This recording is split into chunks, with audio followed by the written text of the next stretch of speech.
Hello. Hi there. Lots to talk about today.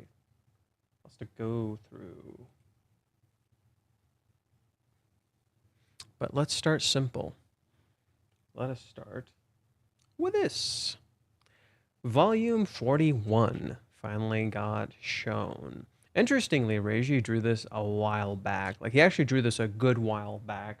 If you for the like, I don't think anybody here has like Reiji's fan box, but Reiji drew this a while back, like a good while back. I don't remember like the exact time he drew it, but it was a good while back.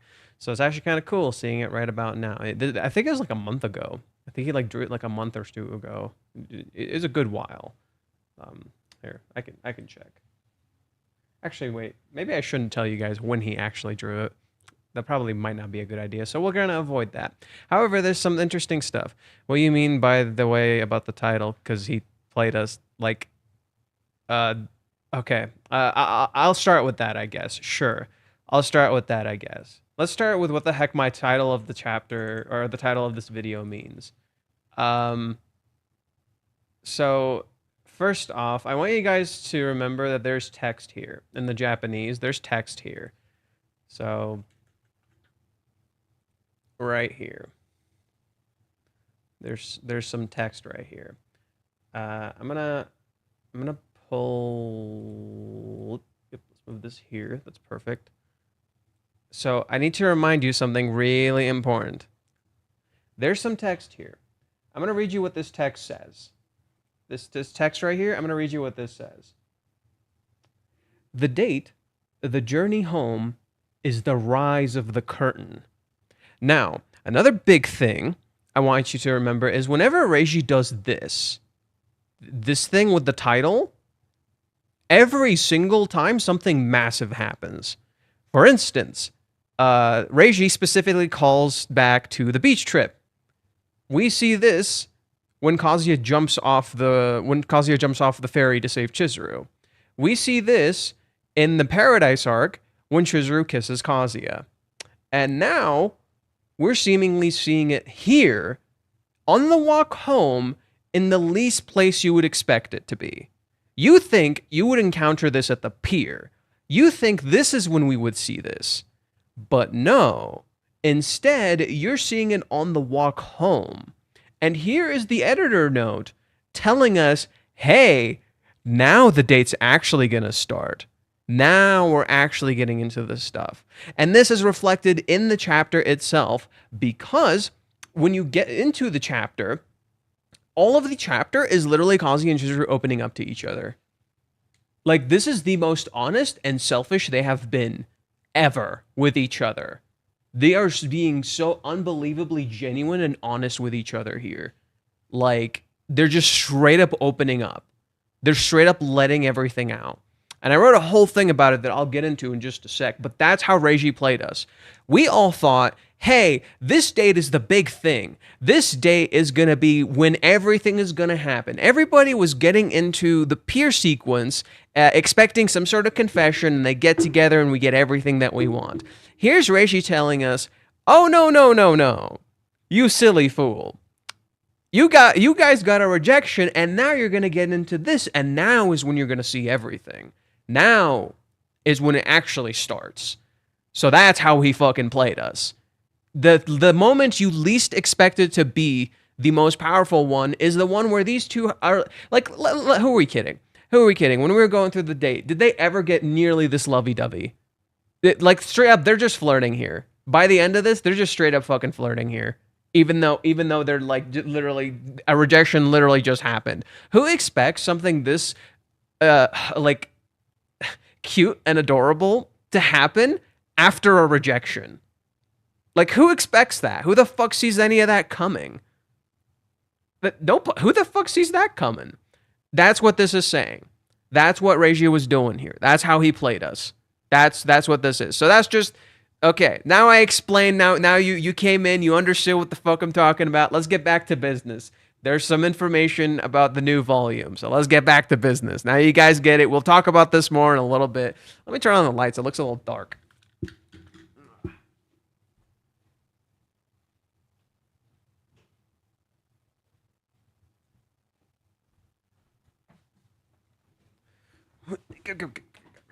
Damn it. I just came out of the shower, so I look a little weird. Okay. They literally found love in a hopeless place. They found love in the most unexpected of places, good sir. They found love in the most unexpected of places, not in a hopeless place, because there is hope here. If anything, the story is literally telling us to be hopeful. Anyways, it's always a shady ally. All of them have scenes where they kiss. I don't know if it's every single one. That's why I was asking on Twitter earlier. Like on Twitter, I was literally saying, like, what other scenes have we seen this in? And nobody gave me a fucking answer. Like literally, here's me asking. Okay, you're gonna. Okay, sure, that's fine. Here's me. Literally asking, I'm curious, besides Hawaiians on the beach trip, how many times have we actually seen the title card used like this? The editor reads the rise of the current, and the narrative shift that we thought we were going to get at the pier instead happens here. Hey, that rhymed. Yeah, so I literally ask, and nobody tells me. Literally nobody tells me. Also, someone said here, I noticed that the word rent and I will are separated, which is rather unusual. It seems like Kazuya is questioning himself. I don't know about any of that stuff, but there is like a divide here. However, it looks like this is where the page would like cut. So maybe that's why. I guess let's just look at look at an older one. So we can go to Hawaiians and see what it looked like there. The big thing I noticed is that it's white. The big thing I noticed about this is that it's white, whereas most of the other ones have always been black.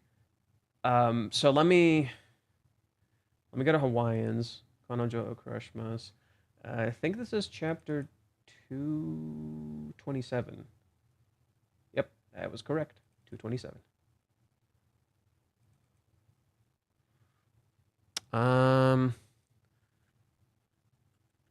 Like, okay, well, shit. All right, then. I guess it's split in two.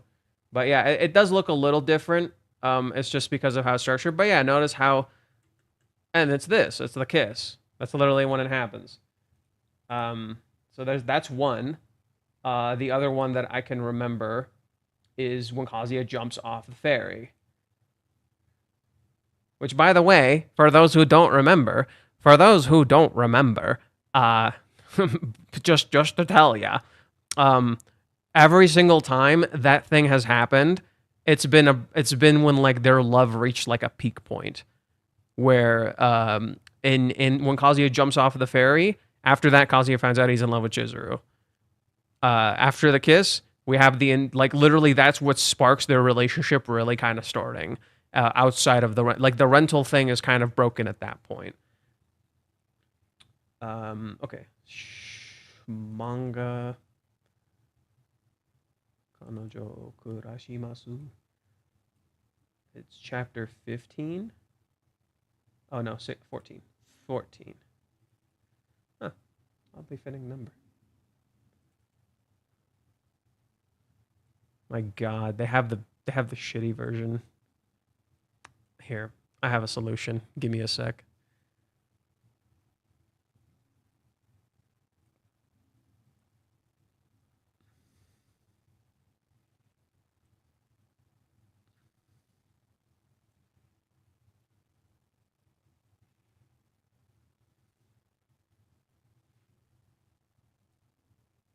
Okay.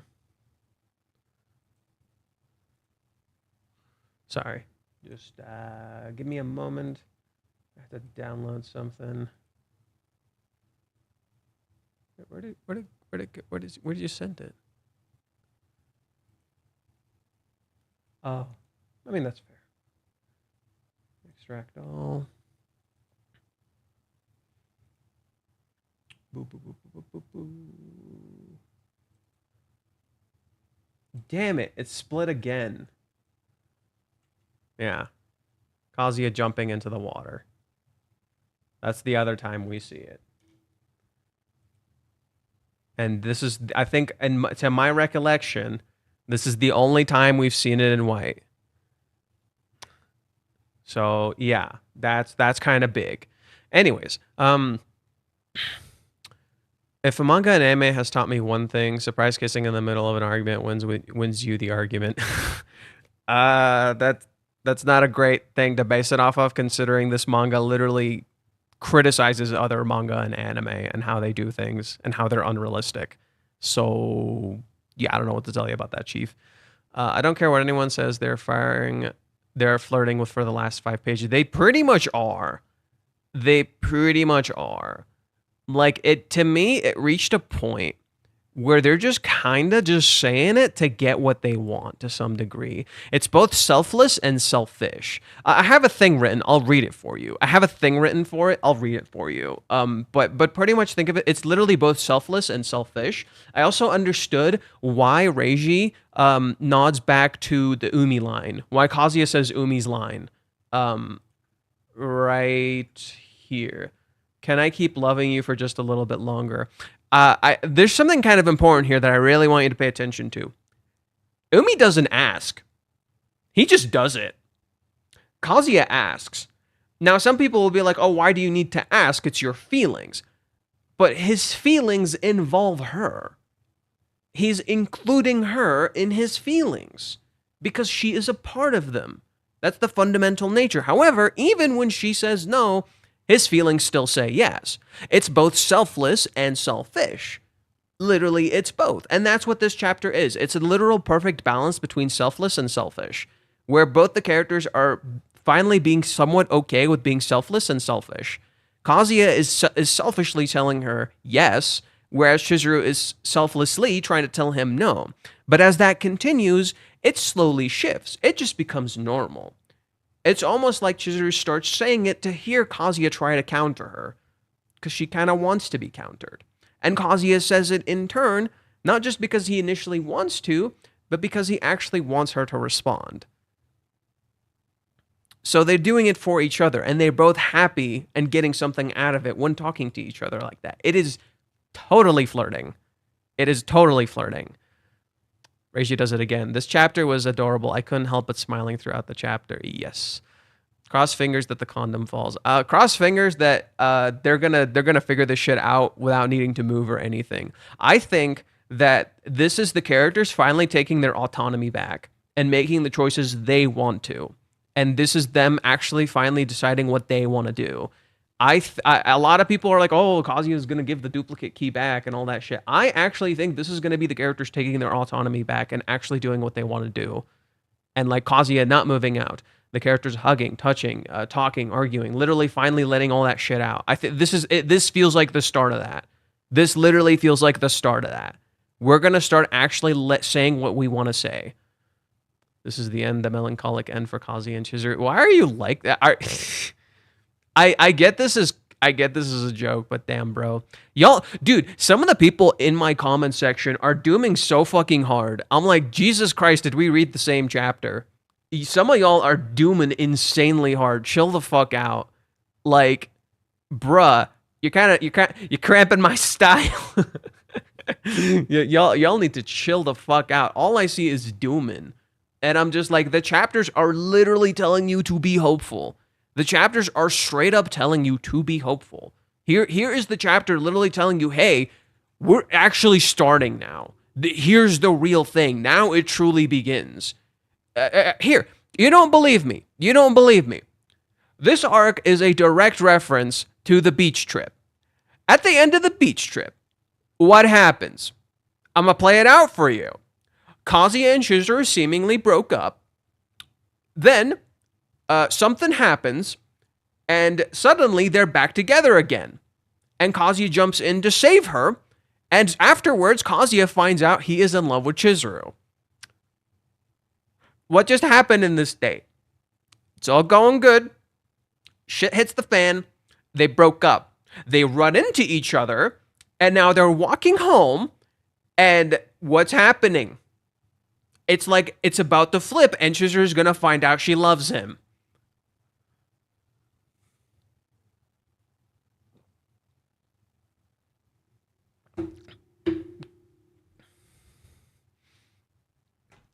Gee, it's not like Reiji literally spilled it the fuck out for us. Like, straight up. Like, literally, the entire time I'm wondering to myself, like, when we were going through the date, I'm thinking to myself, why the fuck is Reiji referencing the beach arc so much? Why does he call him back to that?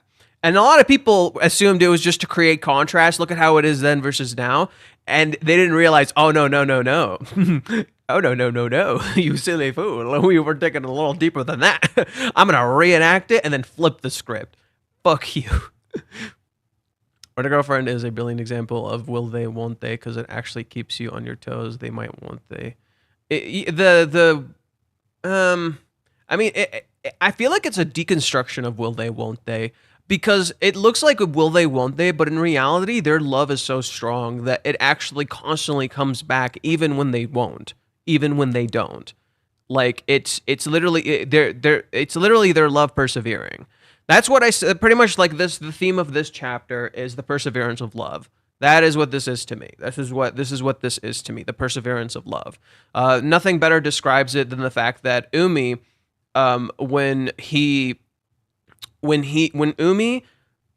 knows Chizuru is gonna reject him, he tells her, "Hold off on your answer. I want to keep loving you." Kazuya, after hearing her rejection, after already being rejected, asks her, "Can I keep loving you?" And when she says no, rejected again, he keeps doing it. He keeps loving. His love doesn't end. Just because he was rejected, it does not end. In contrast, the moment Umi was about to be rejected, he acts like if he gets rejected here, that's it. His love will end. Do you see the difference?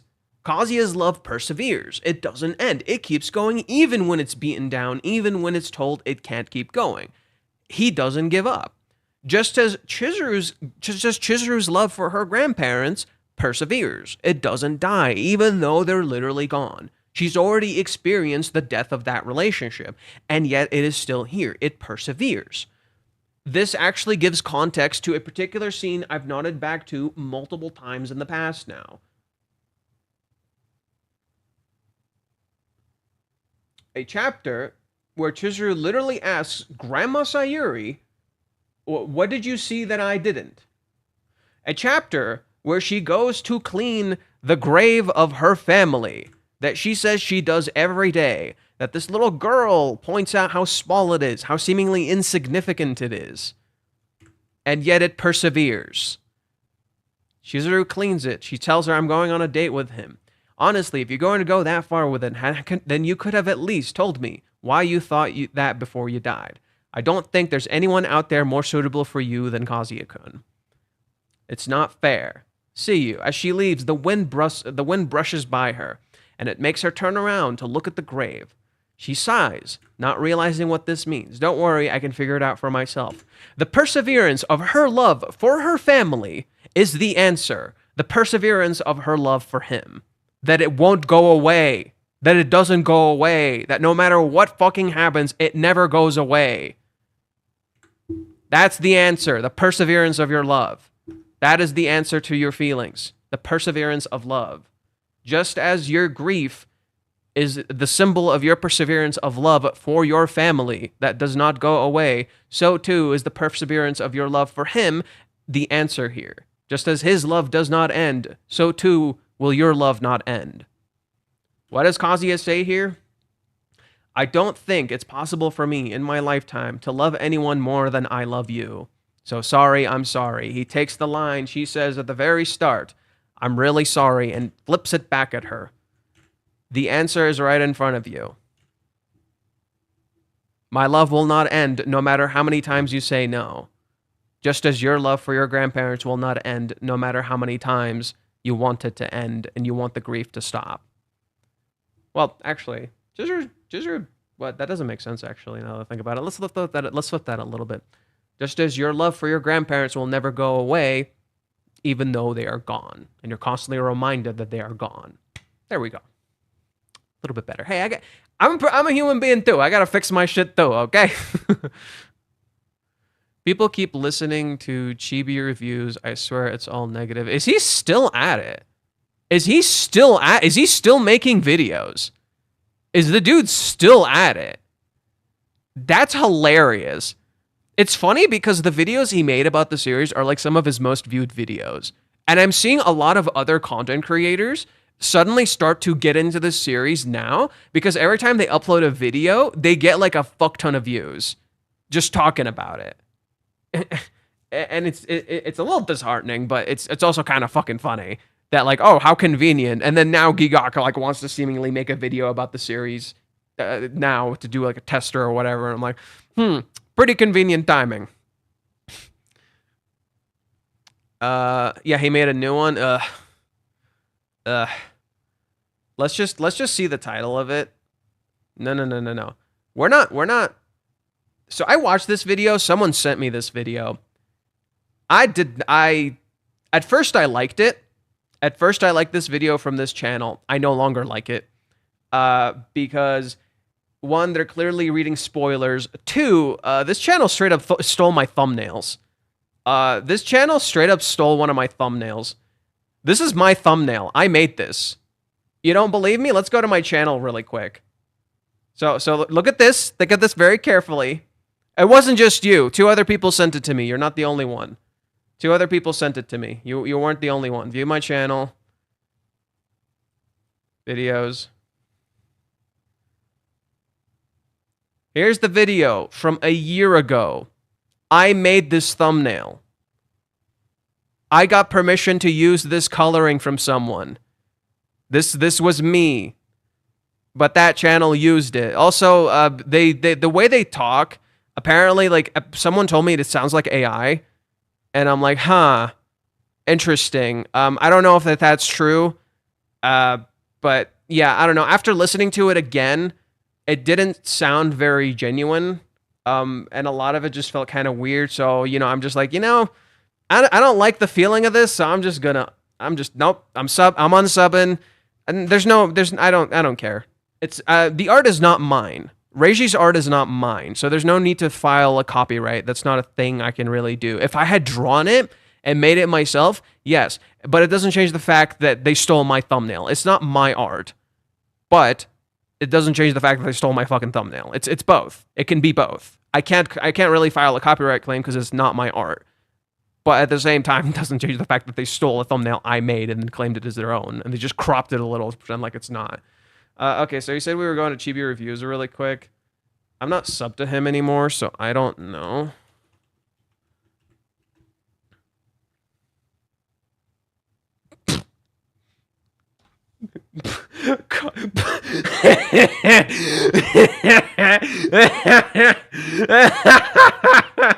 What? This is from the hentai. Kazuya moved on. Literally, Kazuya. I'm never moving on. Kazuya moved.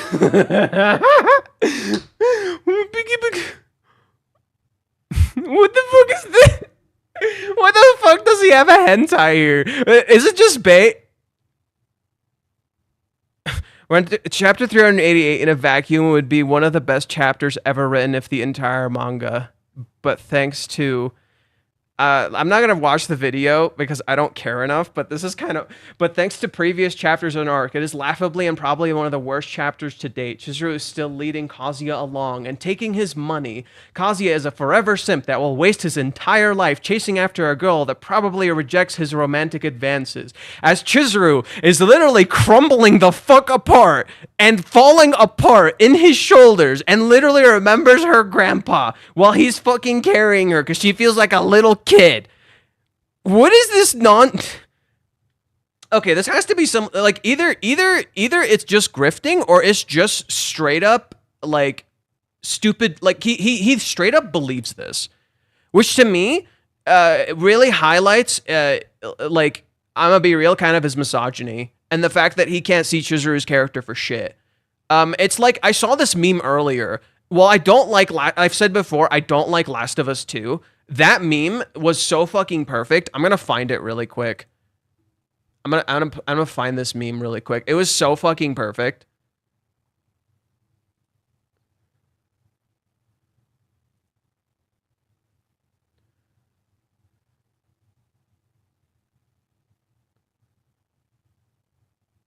Where was it? Was it in English?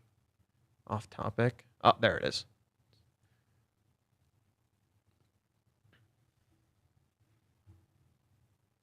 Here, I'm gonna show you this meme. It's actually kind of perfect. And I repeat, I say this as someone who's not a massive fan of this series. I don't like Last of Us very much.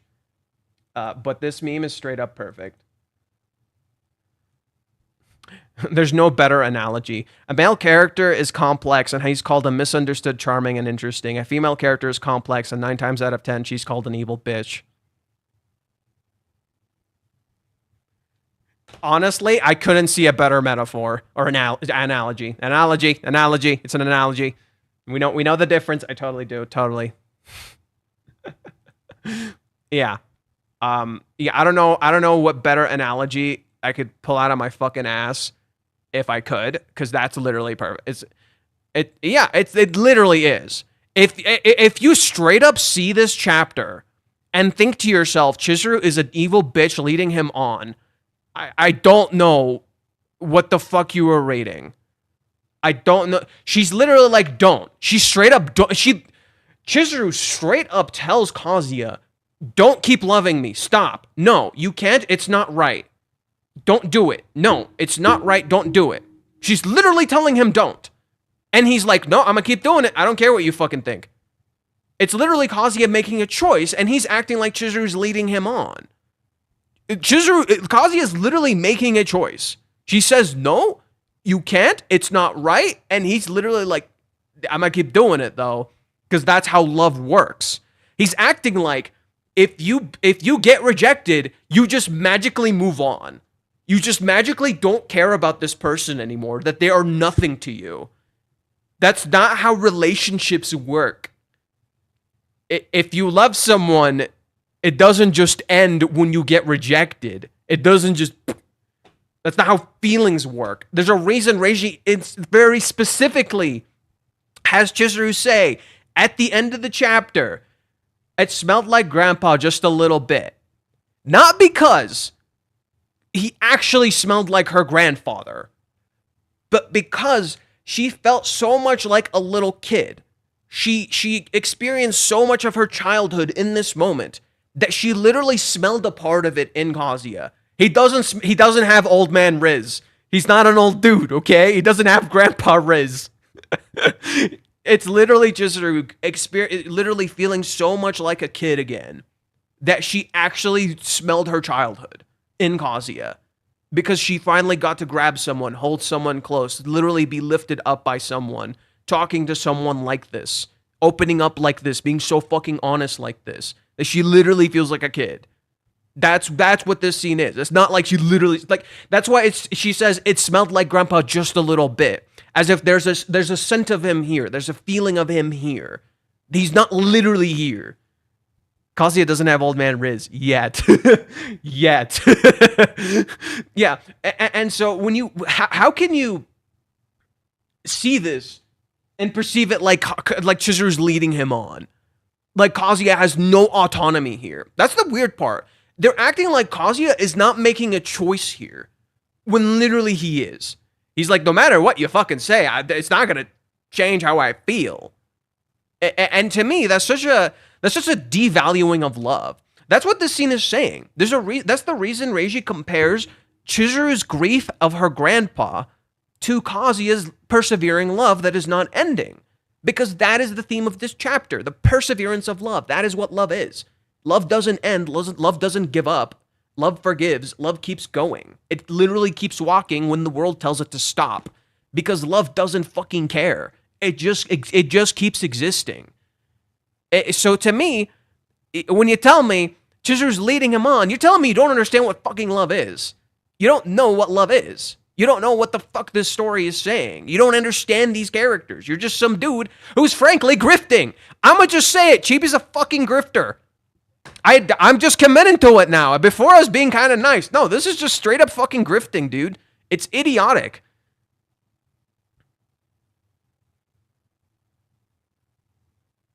I don't know. You want me to react to what I literally just shredded it. Apparently the guy's dating someone, or he's married or something. But I'm gonna be real. You can be in a relationship with someone, but not fucking understand shit. Like you can be in a relationship with someone and not understand love. Like, maybe you can even experience love and not understand it. And to me, that also reflects his bias towards her, that she picked her job over him, that Chizuru cares more about her job than Kazuya, when literally nothing is showing that. And rather, if you perceive it that way, that she's leading him on and taking his money, when he's literally carrying her for free and gets fucking nothing here, and she gets nothing and she doesn't want him to carry her, then I don't know. Man, this is just fucked up weird. This is just fucked up and weird. I don't know how people can perceive such a thing. Granted, there are people who are like pissed at Chizuru now. I saw some Japanese fans who are like angry at Chizuru because they're like, how could you do this to Kazuya? Like, if I was your friend, I'd fucking slap you. And I'm like, okay, congrats. You don't understand these characters because somehow you literally went back to the beginning of the series where Kazuya was doing shit, and you said, I would hit Kazuya, I would be that friend who would snap him out of it, and Kibe literally does this, and it doesn't work. But Chizuru accepting him does. It's almost like punishment and anger does not get you the solution you fucking want. It's almost like getting angry at people, getting mad at them when they're down and they're not okay, and they're literally blaming themselves and feeling guilty does not help the fucking situation. Like, bruh. No, there's no time skip. I refuse to believe there's going to be a time skip. I don't know what fucking idiot came up with that. There's no time skip. She feels like she is in a time capsule. Yeah, kinda. Kazuya takes 2 years to confess. Chizuru gives him an answer in less than 2 months. Twitter, she's wasting his time. It's not like Chizuru was literally literally Chizuru's just confused about her feelings. Kazuya didn't take 2 years to confess though. Like, he confesses throughout the entire fucking story. Like, Kazuya confesses quite a lot throughout the story. He does like many different kinds of confessions. But he never just outright says, you know, I like, he never gives a that kind of confession until Hawaiians. So I don't know. That's kind of a weird take to make. Kazuya is feeding Chizuru her veggies and she's responding, "Nyo." What? Say it again. Every celebrity ever. I bet somehow Chizuru will kiss Kazuya in the next 2 chapters. Counter bet. Kazuya is gonna kiss her. People don't understand the fundamentals of love. Yeah. Love is about forgiveness. Love is about acceptance. Love is about perseverance. Love is about keep going. Like, you can be in a relationship with someone and not understand that. Hello, cat. Goodbye, cat. Yeah, that's what I mean. Like, you can be in a relationship and not understand the fundamentals of love. You can be in love but not understand the depth of love, what love actually entails. That's why a lot of marriages end. That's why so many marriages end. That's why marriage is so messed up these days, because marriage is literally built around like finances for a lot of people rather than the actual idea of love, where it's like you get benefits out of a marriage. So a lot of people get into marriage, get into that kind of stuff out of these things and not recognize the challenges that comes with being married. They don't understand the idea that they have to really kind of fight for this relationship, that it's not going to be fucking easy. And I think too many romance anime just, don't actually show characters really struggling. They'll have like maybe a fight, and then after that fight, it was like, woohoo, we great. The meaning of this is that because Chizuru begins to feel Kazuya in the safe, reliable, and unconditional love that she experiences in her childhood, but now in a romantic way. Safe and reliable, I don't know about unconditional. This is not unconditional. I don't agree with that. This is not unconditional. This is selfless. This is selfless and selfish love. It's both. It's not unconditional. Unconditional is selfless love. Kazuya is being very selfish here. He's literally saying, I'm going to keep loving you even if I get rejected. That's selfish. This is my feeling. I get to make this choice. You can't take that away from me. Safe and reliable, I do agree with, but this is not unconditional. This is literally them finally being selfish. This is not unconditional love. This is love. This is continuing to love despite that, despite the pain. This is continuing to love despite. This is real love. This is love that's like both selfless and selfish. It's both unconditional and completely conditional. It's conditional on the fact that She didn't give up. So pretty much people, this is the internet right now. This is the best way I can describe this scene. The internet is yelling at Kazuya, why don't you give up? Why won't you give up? And Kazuya is saying, because she never did. That's what Kazuya is saying. She never gave up on me. So I'm not going to give up. That's what is happening here. I based that on a meme I saw. I saw that meme where it's like the girl's yelling, why won't you give up? Because she never did. Yeah, Chizuru never gave up on him. Chizuru literally, he says it right here. I've been thinking, you believed in me back then, Mizuhara, so maybe it's my turn this time. You never gave up on me, I'm not gonna give up on you. This is not unconditional love. This is conditional. Because she is who she is. That's why I don't agree that this is unconditional love. This is finally being selfish. This isn't Kazuya being unconditional like he used to be. This is Kazuya finally being open and being himself. And he's like, even if you hurt me, I will still side with you. Not because like no matter what you do, I'll always side with you, but because you are who you are. It's not parental love. It's not like parental love. It transcends it. It goes past it. But it reminds her of her parental love because of how her grandpa was. That her grandpa was selfish. That her grandpa would scold her. That her grandpa would kind of be an ass sometimes. 50% of marriages end in divorce. I'd say a lot of people don't understand their partners. Yeah. There's a reason. These marriages are not built with the proper foundation. That's why that happens. And I'm not going to say other people's marriages end like that, but it does. I think too many people don't understand the complexities of relationships, even if they act it out. Like, I think it's really sad that people don't, like, I think this is another thing I really want to talk about. And I mentioned it in the last stream. It's so baffling to me that, like, people who are watching the anime, when they watched the fourth season part, like the first episode, they were literally saying, oh my God, the main dude's masturbating in the first fucking scenes. I'm like, yeah, 80%, if not 90% of men masturbate. All of you do. What the shit are you talking about? So why is it weird that that's depicted in media, but then, depicting like killing, murder, all that horrible, heinous shit? You can straight up have Eren Yeager kill half of the entire continent, like half of the human race, if not 80% of the human race, and be like, peak. Peak. Like when it's so strange that like the most heinous, vile shit is completely acceptable in media, but the moment you depict sex in any way, shape, or form, it's immediately categorized as either bad or you're categorized as a pornography. And that's just weird.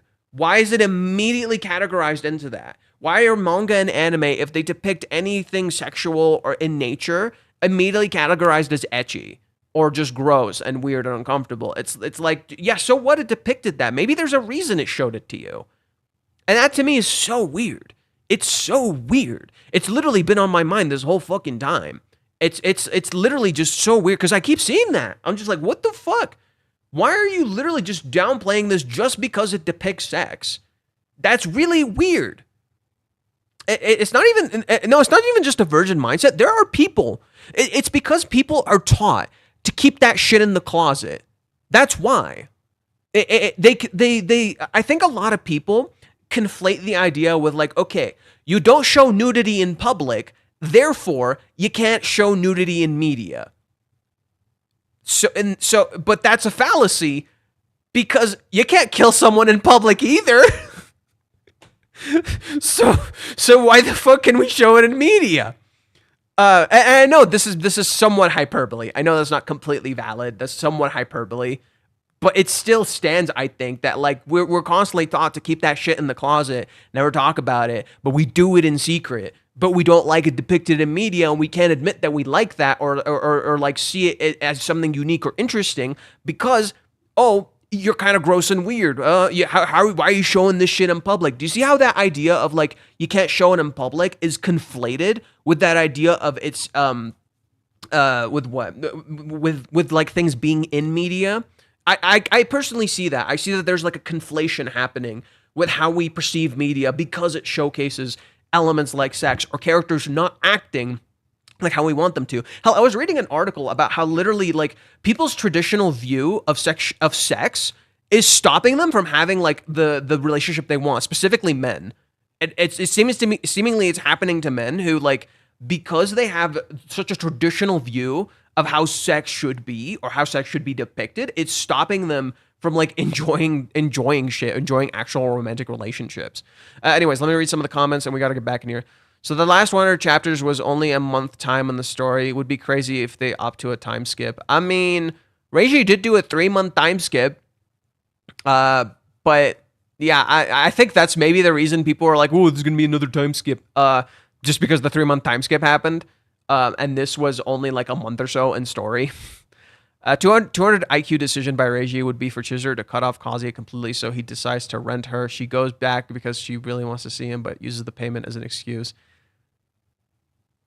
That sounds terrible. I'm sorry. That sounds terrible, and it sounds like some idiot on Reddit came up with it. No offense. maybe okay, to be fair, I just said you're a stupid Redditor. Okay, so I guess there was offense there. Sorry. Back in the days of feudalism, marriage was even more of a financial decision than today. Really? Yeah, that makes sense, though. Sorry, but if there was a real life, Kazuya would literally commit suicide because he didn't have her by his side. What? Marcelo, what is going on with you, dude? Are you okay? Did someone hurt you? So is it going to be selfish and selfless going fused together? Yes, that's the idea. Yin and yang. Hot pot. Remember the Chinese hot pot in the shape of yin and yang? Yeah. Yeah, that's what that is. I wonder if there's a moment that embodies Chizuru not giving up on Kazuya. Oh, wait, there's a little chapter and a small moment in the chapter called chapter 40, the Christmas date, and they're stalking shit. That would be chapter 31. You might want to get your numbers straight, because that's when Sumi gets introduced. Actually, wait, isn't chapter 40... Yeah, that's the end of the Sumi date. That's around the end of the Sumi date. Chapter 41 is the end of the Sumi date, which is after that point. Chapter 31 is what you're referring to. I never choked a chicken in my life. Okay. She never gave up on him. The context of getting a movie finished before her grandma died. In the context of getting a movie finished before her grandma died, he never gave up on her. Well, wait, can you elaborate on that, Cyber Demon? What do you mean? She never gave up on him in the context of getting the movie finished before her grandma died. I don't know about that, because I don't know what the fuck you're referring to. Aaron probably wouldn't have ended the world if he had post nut clarity. No, he would have. The whole point was that Aaron did not change. The whole point was that Aaron did not change from the start of the story. He was still the weak kid who lost control. Who got freaked out and scared and wanted to act out. Aaron never changed. He was always the same kid who was just lashing out and losing his shit instead of talking to his friends. And he created this entire fucking shit from the start. There's no post-nut clarity. That would not have done it. I think Kazuya is trying to maintain his agency and not let Chizuru feel like she is carrying him throughout the entire relationship or lack thereof. No, this is Kazuya finally being confident in his love. I think what people don't understand here, when it comes to Kazuya's love, he does not doubt it for a second. His feelings he never doubts for a fucking second. He knows what he's feeling. He doubts his worth as a person, but not his feelings. He's not just doing this for Chizuru. It's both. This is both for Chizuru and for himself. He's maintaining his agency because he believes in this love. He never once doubted this feeling. And even when she made him doubt it, when she said, "Do you love Chizuru Mizuhara?" After taking some time, he felt more confident. Every single do you see the repeating pattern? Very intentional by Reiji. Every time your love is challenged, persevere. Keep fucking fighting. Don't give up. Keep fucking fighting. Don't you dare give up. Keep facing these challenges, keep facing these doubts, and keep that love persevering. That's what this is. So on one hand, you're correct in that Kazuya is maintaining a level of agency for Chizuru here. And part of it is for Chizuru. He wants her to feel like she's accepted. He wants her to realize that, but he's also doing this for him. Right? He's also doing this for him. That's why he keeps saying what he's saying. That's why he turns back to look at her here. That's why he sees her here. Part of it is for her. Yes, that's why he's carrying her. It's literally represented in him carrying her. Right? So he's carrying her, but he also wants her to feel like you're not, like, understand I'm carrying you because I love you, not just because you're like I feel like you love me, right? Like it's like I'm carrying you because I love you, and I'm also carrying you because I saw that you were in trouble. So understand I'm both being selfless and selfish. It's for me and for you. That's what he's saying here. It's for both. So yeah, that's why I don't think so let's read it again. I think Kazuya is trying to maintain his agency and not let Chizuru feel like she is carrying him throughout the entire relationship or lack thereof. But wait, that doesn't make any sense if you think about it. Like what you're saying, she's not carrying him throughout the entire relationship. He's literally carrying her. Like she feels like she's a burden. She feels like he's the one carrying her, and he's like, I am carrying you, but not because like of anything else. I'm carrying you because I want to. Right? So I don't know. That's a weird statement. Maybe think that over a little bit. The reason is realism. People hate things that hit too close to home. Things that Kanokari depicts are so realistic that it feels like a mirror reflected on you. I mean, I people have said this many times, and while I do think it's true, I think there's layers to this. Like I told you, a huge aspect of this is stigma and shame. Where is your shame story? How could you show this? How are you okay with this? And then when you introduce stigma into the mix, the stigma of like, this is gross, this is disgusting, how could a story depict this? Like something like that, you see?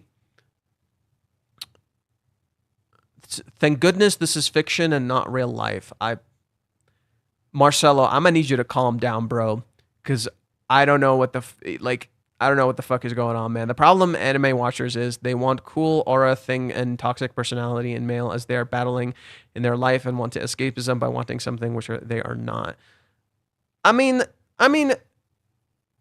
that's not completely true because, like, let's take solo leveling, for instance. Yeah, cool, aura forming, but he's not toxic. He has a toxic-ish trait in that he thinks he needs to constantly be strong and the world is cruel and he's got to be tough and all that. But the way he treats the people around him who are nice is with respect. He cares for them. He tries to help them out. And everybody was making fun of him when he cried.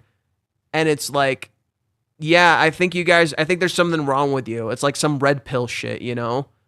So I don't know. I think like soul leveling is a good example of, yeah, he's cool in aura farming, but he cries when his mother wakes up because he hasn't seen her for a long time. There is some meaningful shit in solo leveling. Like, I'm not a huge fan of the story. I don't think it's like the deepest shit in the world, but there's some meaningful shit in there. And when they see Kazuya, who is the most grounded and spot on to reality, their fantasy gets shattered. Kazuya is a deconstruction of masculinity, so there's more to this. Anyways. So manga authors apparently not allowed to like their own characters. I don't see anything wrong with that. I'm sure there are other authors that are like that. Yeah. Yeah, people are like, oh yeah, Reiji's so obsessed with this female character. He's so fucking weird. And I'm like, have you guys seen other authors like that just constantly draw their female characters in like the horniest shit? And suddenly that's normal, but this isn't. Like, the fuck kind of Delulu shit are we living in here? Do you think that Chizuru is going to give him back money? She might. Kazuya won't accept, but she'll try. I think that's not going to happen, honestly. I think this is going to be when the shift really starts. So I'm going to be real. I don't think that's going to happen. I can carry it for you, but I can carry you.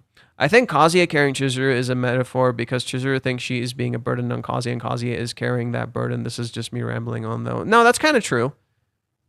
Chizuru thinks she's a burden. Kazuya's like, I can carry this burden and then some, and I don't fucking care. That's what he's saying.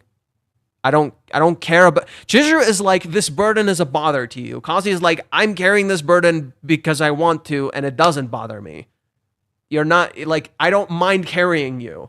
Just as at the beginning of the series, Chizuru did not mind being with Kazuya. even though he was causing trouble and he seemed like a burden to her. But she didn't mind. She cared for him. She's like, no, you're a good person. I want to help you out, right? She cared for him. So just like she cared for him then, and she didn't perceive him as a burden, he doesn't perceive her as a burden. It's literally giving back what you were given. It's giving. Love is about giving too. Here is Kazuya giving back to what she gave him. It's something Chizuru doesn't see in herself. She didn't view that as some amazing thing, and then to Kazuya it meant the fucking world. Literally just like the grave thing we just saw. Right? This kid, when she's walking by, is like, oh, that's so small. Right? That's so small. It's so meaningless. It's so unimportant. And yet Chizuru cares for it regardless. Chizuru gives to it regardless. Chizuru waters and takes care of it regardless. Her love perseveres even though it's called small, weak, and pathetic. Because it fucking matters. It doesn't matter how small it is. What matters is if you care for it. It's a reoccurring theme in this entire whole saga. Them living together, to some people it's small, it's meaningless. To them, it means the fucking world. Are you okay? Are you happy? To them, it means the fucking world. To other people, it doesn't matter at all. To Kazuya, it doesn't matter what he spends his money on as long as he's having an experience with this person. That experience means the world to him. To other people, an experience is not a materialistic object. It is not something you own and control, so you wasted your money. But to him, that's not how he perceives it. He doesn't perceive it like a waste of money. He had an experience, a memory he will cherish and always remember. What you spend your money on is about getting something you want. So if you're getting a memory, which is something arguably more important than a lot of the materialistic stuff we can get, like a car or something like that, yeah, that might make your life easier, but did you get like something meaningful out of it? Right? You might make memories with your car, but Kazuya made memories with Chizuru. That's what the dream date is. That's what the dream date is. The dream date when they dress like high schoolers and they go together, they both shared an experience. They both got a memory out of it that they'll always cherish and remember. Even though it was just rental dating, to them it meant something. There was more there. And I think people can't understand that element of you can get something without literally getting something. I think people can't seem to understand that. It's literally what Minnie said. Who remembers what Minnie said in chapter 272? Let's pull it up. Chapter 272. Minnie says some profound fucking shit, and it's literally the theme of what's currently going on.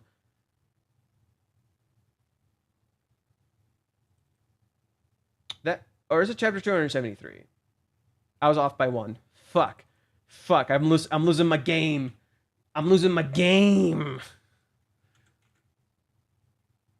What matters most in life, okay. But when I think about the first time Master talked about you, to see someone's love outshine their fear is nothing short of brilliant. What matters most in life isn't the stuff you get buried with, it's all the moments that are burned into your memory. Even if you two don't work out, I'll still be in his corner, and that's how I see him. It's almost like Chizuru feels the same exact way. And if anything, feels a little jealous of Minnie, because she feels like she's not as good as Minnie here. Literally profound shit. Minnie literally said this shit. Anyways, I'm going to read a few more of the comments, and then we're going to get back on track. I've lost a lot of track here. This isn't good. We're getting too distracted. The first One Punch Man literally said he's Fubuki, and he drew tucked away in his vault. Yeah! The artist for One Punch Man? What's his name? He's so fucking horny for Fubuki. He never stops drawing her. He draws her in every fucking cover of the manga, even when she's not even relevant. He draws all of his... He's so fucking horny, but they don't care because the characters are so fucking hot. The dude is insanely horny. Every female character he draws is so fucking like 18 plus crazy horny shit ever. Constantly. Nobody gives a shit. Nobody cares because that shit is awesome. I agree with him. That shit's awesome. Right? And specifically because he doesn't say certain things, they feel validated in that, yeah, that shit's awesome. Do you think that the part where Chizuru talked about only their shadows are together is a hint to the future that they will only be together in shadows but not in a physical form? No, not quite.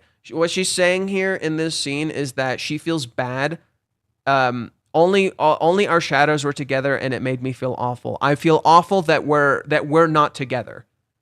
Only our shadows were together. I'm touching him, and I feel far away. That's what she's saying. But even though I feel far away, she gets closer, and she feels her grandfather. So it's literally about the sense of distance. So she sees the shadows are together. She wishes they were together.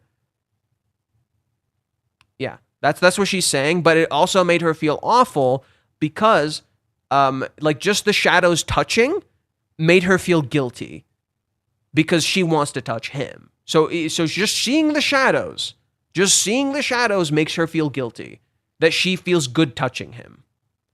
That there's layers to this. There's many emotions at play. So on one hand, it's I wish to be together, but I feel distant. But only our shadows were together, and it made me feel awful.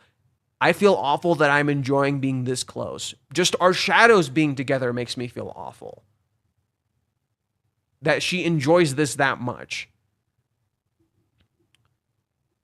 Like, let's get some context. On the way home, I couldn't help but feel guilty for not being able to come up with an answer to my feelings, and for his sake as well, the desperation to not put it off any longer than I already had. Just only our shadows were together, and it made me feel awful. I'm that guilty about this. I feel that fucking bad about this. That, like, just our shadows touching makes me feel bad. But that also reflects how fucking horny she is. It's very indirect clarity on the horniness. Not that they won't ever be together. It's the idea that she felt bad just seeing that together, that they're not together. So do you think that this fight between Chizuru and Kazuya will still happen? Yes. Someone on Reddit suggested that Mami might enter the mix and try to pull Kazuya away from Chizuru. No, that's stupid. Okay. The only possible external force that will be present here is Minnie. The only possible one that could be here, to be more specific, is Minnie. Not that she will actually be here. It's just possible she could be. That's it. No one else. It's literally only Minnie and nobody else. But for me, I think they're gonna resolve this together.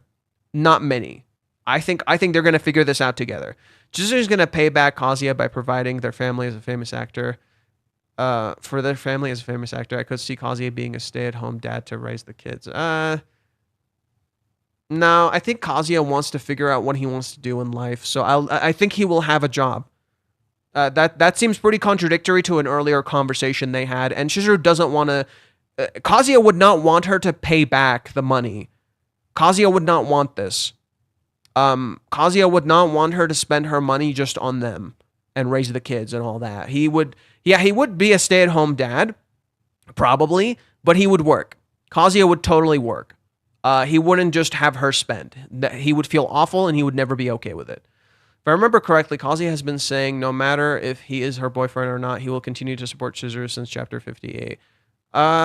He tells her, I just want to be by your side. Will you let me? Around chapter 60-something. At chapter 145, he tells Sayuri that exact line, that even if their relationship ends, he'll continue to support her. Do you think that Kazuya will reconsider living with Chizuru once they get together? Oh, yeah, Kazuya would totally want to stay. A wise turtle once said, one meets their destiny on the road they take to avoid it. Damn, that's pretty good. Remember that Mommy called Kazuya when they were in the middle of the date? Yeah, so that doesn't mean she's going to show up. She doesn't know where he lives. Mommy doesn't know where he lives. The best she could do is, like, go to this apartment, and that's not fucking there. I feel that Chizuru repeatedly saying no is cute because it's like a child throwing a tantrum. Exactly. That's actually by design. Her applying no to everything and anything is a very cute interaction between them, in my opinion. What I hope is for Kazuya as his future career is becoming a producer. I think Kazuya will be... I don't know what Kazuya will do, actually. I do know there's a chance he might go with the teacher direction. But I don't know about a producer. I think that's just a possibility, but I don't know about a producer. Kazuya will inherit his family business, so being stay-at-home dad is possible. We don't know if he will. Maybe eventually he will, but we don't know if he will. Him working midnight while Chizuru working days, ironic. No, they wouldn't want to be separate like that. They would hate that. In a way, that is a character development of Chizuru because she is comfortable enough to say no to Kazuya because she did say she finds it hard to reject people during the compatibility test. Ooh, you're right. This is Chizuru saying she has to reject, but she can't. She's literally struggling to. She's actually struggling to reject him right now. So, Technically, that's common true. I think even though they're making movie days, even though they weren't hard, it felt some sort of motivation. That is true. Anyways, I'm gonna stop reading the comments a little bit. We were supposed to talk about other things, and I got distracted. Fuck y'all for distracting me. So someone pointed out that like this being blue and Kazuya's color being blue, in contrast to the red on Chizuru, is very interesting, and I kind of like that idea. I like that idea that Chizuru's wallet is blue to match Kazuya because his favorite colors are blue. Now we're gonna go to mute here really quick. He said a few interesting stuff. So in regards to the volume, I already bought it a while back because I knew about this, but let's talk about it a little bit more. So the volume comes out. The special edition with Chizuru Mizuhara's mini art book includes plenty of Mizuhara's super beautiful illustrations that appeared on the covers of the books and the main magazine. So when you pre-order this particular volume, it comes with a special art book for Chizuru Mizuhara specifically, like specifically for Chizuru. So that's that. And this comes out on July 16th. What's the 16th? What day is the 16th? Calendar. The 16th is a Wednesday, so on the 15th, some crazy shit's gonna happen. I'm sensing it. Bro is releasing a special illustration art book just for Chizuru with volume 41, which comes out on the 16th. To us, that would be the 15th when the actual chapter comes out. So get fucking ready. In 2 chapters, crazy shit's gonna happen, and Reiji about to flip this whole fucking script. I've been saying it. We've already started. The fighting has already started. The disagreements have already started. So on the 15th, get ready for some crazy shit. Okay. A full color 32-page booklet with Mizujime Sensei's valuable commentary, and each illustration is also included. Ooh, that's gonna be hard. I'm gonna have to get that translated. That's rough. Will Chizuru return all of the money Kazuya invested in her? Kazuya does not fucking want that. Marcella, what is going on with you, dude? Why are you so fixated on these things these characters literally don't care about? Kazuya doesn't want that. He doesn't care about that. Like, Chizuru will try that, and Kazuya will be like, just use it for a fucking wedding fund. That's what he would do. Use it for a goddamn wedding fund. I don't fucking care, man. Keep the money. If anything, I'm glad you have that money. Kazuya doesn't want the money back. Why won't people fucking understand that? Kazuya doesn't want the money back. He will literally refuse. Bro, he will straight up refuse. He will be like, I don't want the money. I don't care. I spent it knowing the reason I spent it for, knowing that this may end up being the result. I spent it anyway. Kazuya knew this would be the result. We went through this. Chapter 283, when Kazuya is walking, and he's like, what if everything goes wrong? What if I get rejected? What if I never fall in love again? What if all this happens? And then he says, you know what? It doesn't fucking matter because I love her. That's all I need to know. I don't fucking care. I'm not going to worry about it. That doesn't matter. So I don't know where there's such a fixation on Chizuru giving the money back when Kazuya literally doesn't want it. And he wants to remove the money from the equation because that it only introduces guilt into the situation when Kazuya doesn't care for that. If anything, they can just work towards their expenses together in the future. It doesn't have to be this way. I don't know why people are so fixated on this negativity and that Kazuya would like commit suicide and all this crazy shit. Oh my God, I'm going to get fucking demonetized for this. I'm going to get fucking demonetized because I said that stupid crap. God damn it. I better not fucking get demonetized. I would be so pissed. Like, dude, just, no. Why are people so fucking stupid and dooming? Unbelievable. Hello, Kotaro. Wasn't the anime released early today? So the anime will release on Tuesdays every week. We get access to it early in front of the official airing. So every Tuesday, we will have both the anime and the chapter. Every single Tuesday. That's going to be the same thing every time. So I'm actually going to start streaming it like 7. So we can watch the anime. And then afterwards, read the chapter at 8 o'clock. So yeah, from now on, for the next with 11 weeks, I'm going to be streaming at 7, people. And we're going to sit down, we're going to watch the anime. And then afterwards, we're going to go into the chapter. So yeah, that's going to be the thing. The original was supposed to be on July 4th, but nope. Even if their relationship ends, Kazuya will continue to stay with her, continue to support her. So he is basically saying only her, and there will not be any other pretty girl in that he will fall for. Pretty much. He spends the money out of love, not obligation. Yep. He doesn't spend the money to get in her pants. He doesn't do it for such superficial fucking reasons. I don't know why people seem to think that. Like, oh, you spent your money and you still didn't get a bitch, man. What's wrong with you? Like, that's not why he spent the money. You're demeaning his feelings. You're literally demeaning what he fucking feels. He spent the money on an experience, on a memory, on a time he spent with her. Even if he can't be with her, that time with her was precious. It meant something. 7 p.m. Pacific time. Yeah, I think it's Pacific time. Give me a sec.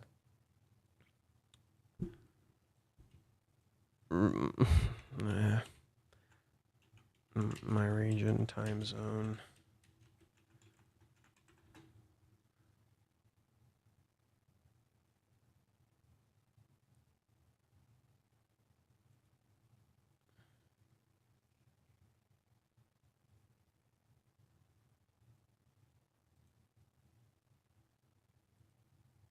Pacific Standard Time. I'm in Pacific Standard Time. That's all you need to know. 7 a.m. Pacific Standard Time. 24 weeks of new anime episodes and chapters. Did I wake up from a dream? I don't know it's going to be 24. We don't know if we're getting the second core back to back. Can you stream the anime on Discord?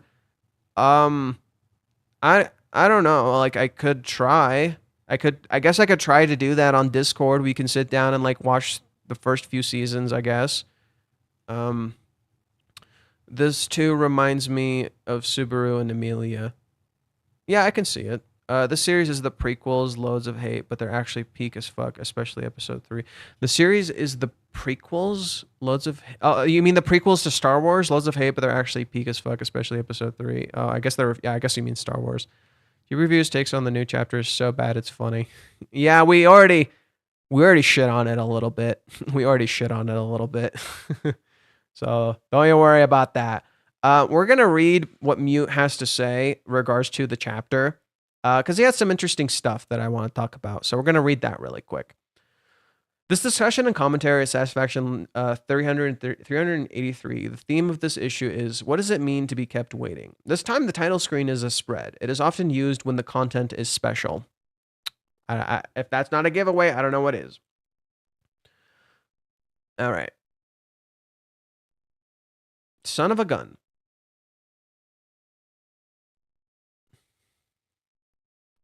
The return journey home is the curtain raiser. Does that mean the date isn't over yet, but rather the real date is just beginning? The cover for volume 41 has also been revealed, hasn't it? He agrees with me. How fascinating. Chizuru, rather than rejecting Kazuya, apologizes for not being able to reciprocate his feelings. In response, Kazuya asks Chizuru, is it okay to if I still love you? At this moment, I sense a joy can even be felt from Chizuru's expression. You know what? Yeah, let's see how she reacts to when Kazuya says this.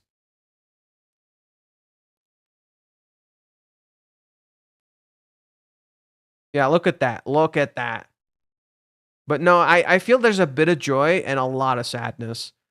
She's like, no, you can't. And notice how when Umi says that, she doesn't say no, you can't. That's another thing I want to point out. When Umi says that, she doesn't say this. She doesn't stop him. Kazuya? No. No, you gotta go find love. You fucking deserve love. Don't you fucking dare. Right? Umi? Nope. Doesn't care.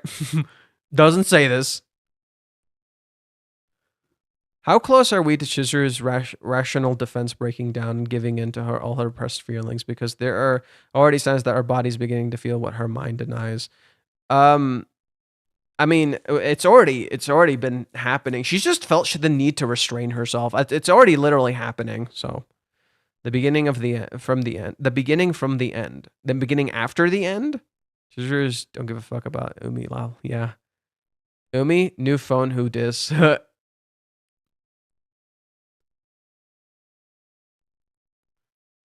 Chizuru rejects Kazuya with a no. For Kazuya, this causes him to waver, thinking, am I not allowed to have a one-sided crush? No, it's just no. That's not what happened. What?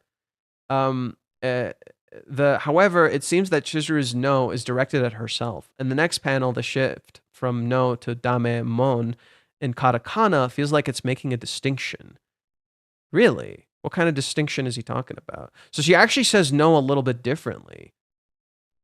Just, the fact that no is katakana for dame no, the next panel suggests a distinction.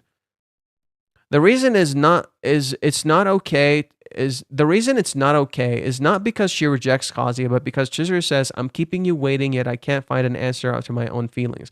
In other words, at this point, she hasn't rejected Kazuya. It can be taken as her holding off on giving an answer. Yeah, yeah. She didn't reject him. She just can't answer him, so she thinks she needs to reject him.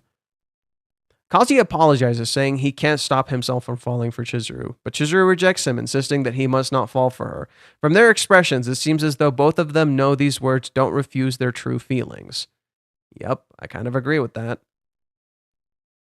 Chizuru's monologues, the feeling of I mustn't fall in love, is not a lie, but is not because she dislikes Kazuya. Rather, it stems from the guilt of not being able to give a definitive answer and the lesson from Sayuri-san to not keep putting things off. In the end, she is concerned for Kazuya and hasn't rejected him. The theme of Kanokari is light and shadow. Here, too, there is a depiction of the shadows of two people becoming one. Few people usually pay attention to the shape of shadows, but in Konakari, they are significant. The phrase, because their feet aren't touching the ground, seems to express a sense of unease, much like the idiom, not having your feet on the ground, which implies a lack of stability and groundedness. Chizuru probably expressed it this way because she didn't want to acknowledge the fluctuations in her own emotions. The fact that she kept looking at the back of Kazuya's head so many times, likely means she always kept thinking about him, doesn't it? Normally, people don't pay much attention to the back of someone else's head, especially if they don't like them. I'm curious about this. What does he mean about like that idiom of let's see. My feet haven't touched the ground is supposed to be express restlessness, as the idiom "my feet haven't touched the ground." So that sense of imbalance, that sense of being weightless, actually maybe it's more of a reflection of because it's imbalanced, it's free. Because she's literally floating, she's not grounded. Um she's actually like allowed to understand herself a little better. Reading only, it smells like grandpa makes you think, has Kazuya started to smell like an old man too? There have many descriptions before that made us feel Katsuhiro's presence in Kazuya, but this time it becomes clear. Katsuhiro won over Sayuri, but will Kazuya be but will Kazuya be able to win over Chizuru? Yeah, isn't this the same thing like Sayuri said? Didn't Katsuhiro say like I asked her out a bunch of times and she said no, but I kept fucking trying? Isn't this literally what Katsuhiro said? Let's pull it up. It's around chapter 100. It's like chapter 100. Katsuhiro literally said this. I kept persevering. I kept fucking trying, even though she said no.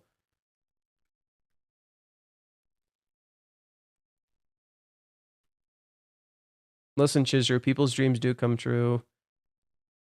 Don't know, man. That's a bit of a stretch.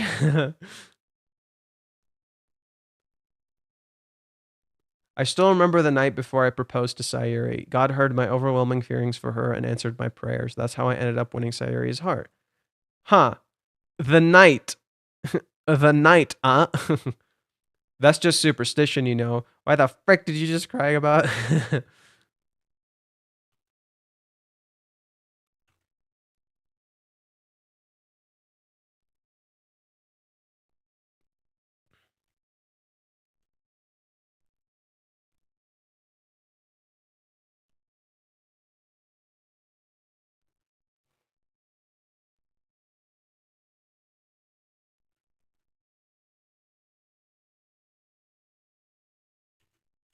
Maybe that's what needs to happen. Chizuru needs to just say it out loud. I'm proud of you, Chizuru. You have your own dream and you said it out loud and clear. I always thought you were a cold kid. Who, me?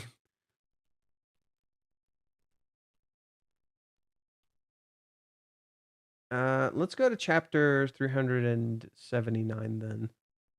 That might be where we could get our answer about what Sayuri was saying about Katsuhito. Or 378. That's when she heard the rejection thing. And that's the funny part. See, that's the funny part. Let's look at this very closely. What does Sayuri say? You will likely encounter many men who will profess their love for you even after this, but don't become some shallow girl who treats people's feelings like spare change. If you know your answer, which she does not, then turn them down immediately and let them move on to someone else. Chizuru didn't actually listen to her grandma here. She misinterpreted what her grandma said. If you know your answer, which Chizuru does not know her answer, right? She doesn't know her answer, so she misinterpreted what Sayuri said. She didn't actually listen to Sayuri. Sayuri told her specifically, if you know your answer, then act on it. But Chizuru doesn't know her answer. So she still felt like she had to act on it. She felt like she got her answer, but she didn't. And then she literally admits, I didn't get my answer. It's not my actual answer. So she literally misunderstood the lesson.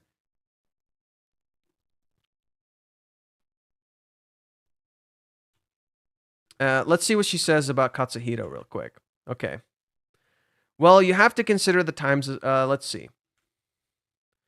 Well, I don't remember everything, but it must have been at least 100 guys. 100 guys asked you out? Or maybe it could be more accurate to say that they proposed. 100 guys proposed to you. Well, you have to consider the time as well. Your grandchild is going to get the wrong idea about the bubble era. But Katsuhito's son was the only one who made me feel like I wanted to marry him.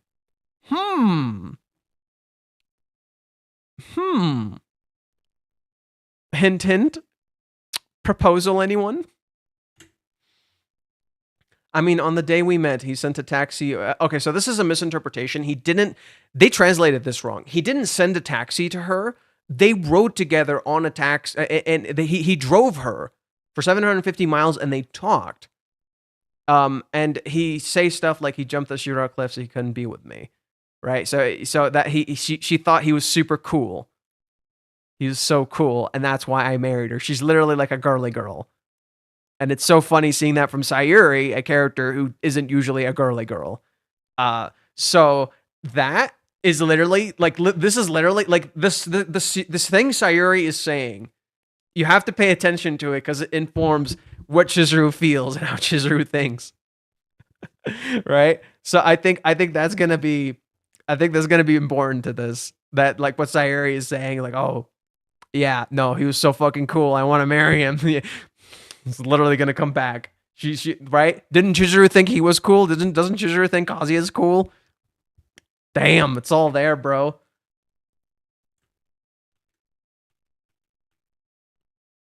Ah, look at them.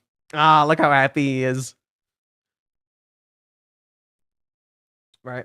So yeah, Katsuhito never gave up. He kept trying, and eventually he asked her out. So there you go. It's gonna happen again.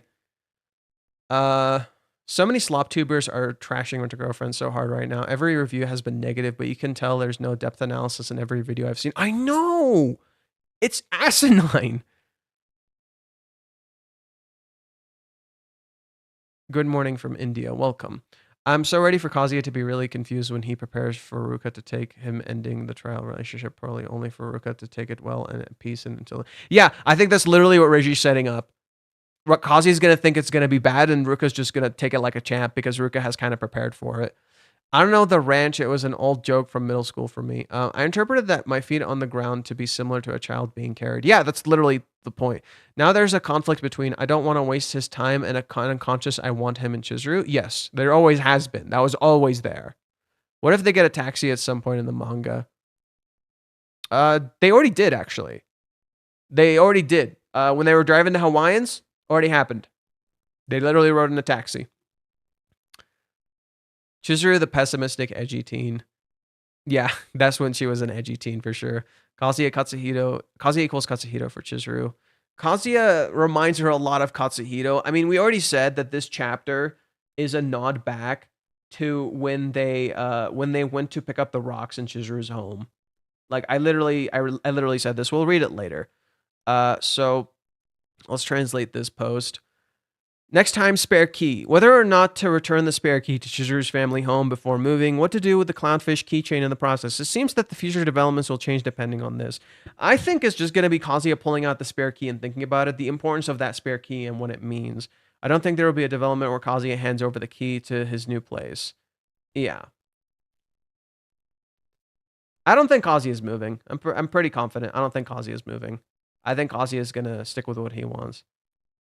I can't help but check that. I can't help but think that checking Kazuya's scent means we're totally head over heels, right? This just means we've realized it themselves, right? Yeah, for sure. Son of a mother. Even now, I'm still maybe I like him state. Normally, you wouldn't check the scent of a guy's hair if you dislike him. It might smell sweaty after all. All right. Nothing else is here. Bunch of nothing. Nice furniture. Oh yeah, that was from earlier.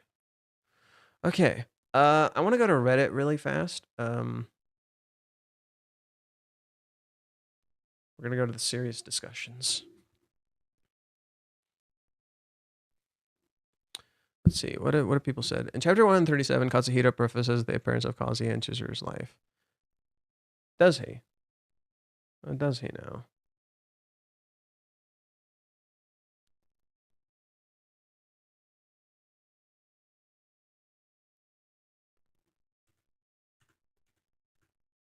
There'll be people here to support you. I promise they'll show up.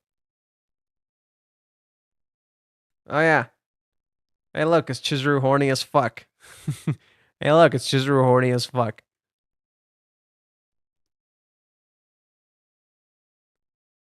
Serious discussion. There we go. I think the fact that she described Kazuya as smelling like her grandpa is Reiji's hint to us that Kazuya is going to be super committed to her like grandpa did to Sayuri. Yep. That is definitely something I can agree with. Looking forward to the day that Chizuru gives the Kazuya the determination to be together with her. It's literally already happening. What's your prediction for the rest of the arc? I think they're gonna get together. I'm pretty confident they're gonna get together by the end of this. It does seem like Chizuru blows off her grandma's advice way too often in these flashbacks and actively chooses to deny her grandpa's advice that she's legit unsure about everything. No, but I think she literally misinterpreted Sayuri's advice. I literally think she misinterpreted Sayuri's advice. I genuinely think that's what fucking happened. She straight up just misinterpreted Sayuri's advice. She misunderstood what she said. She took it at face value and she misunderstood what she said. Just as she misunderstood the point of the grave. Every single advice that Heaven Sayuri and Flashback Sayuri have given Chizuru, she's misunderstood. Every time. Don't believe me? Here, let's go through them. Let's go through them. She's literally misunderstood everything Sayuri said.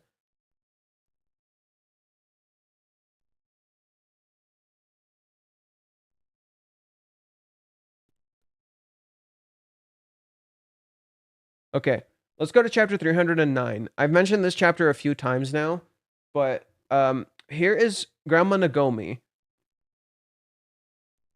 telling Chizuru she talked to Sayuri. Sayuri-san had a little chat about you two. She told me that she could see a bright future for you two, one where you're surrounded by your children. I told her that I felt the same. Even now, I can still see it. I can see that you're in your wedding dress and Kazuya and ready to take you as his wife. She gets home. She literally sees him like Sayuri described him. She hates herself for seeing that. And then she gets there. She says, I'm the one who should be apologizing, but I was speechless. After all, I'm still lying to her. After hearing such sincere words from her, I don't even have the right to apologize. I need to hurry. Just what kind of talks were you having, Grandma? She's focusing on the talk, not what she said.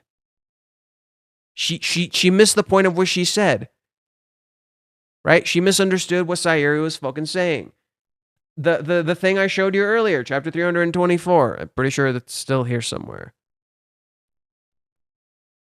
Chapter 324. Literally, she's acting out the love Sayuri's fucking talking about. And she doesn't fucking get it. She's like, The wind is like, here is the answer. It is literally in front of you. She doesn't get it. And she says, don't worry, I can figure it out for myself. She walks alone when it's literally telling her you're supposed to walk together. She, in contrast to Kazuya literally being with Minnie. Literally going through this shit with Minnie. There we go. I adjusted it a little bit.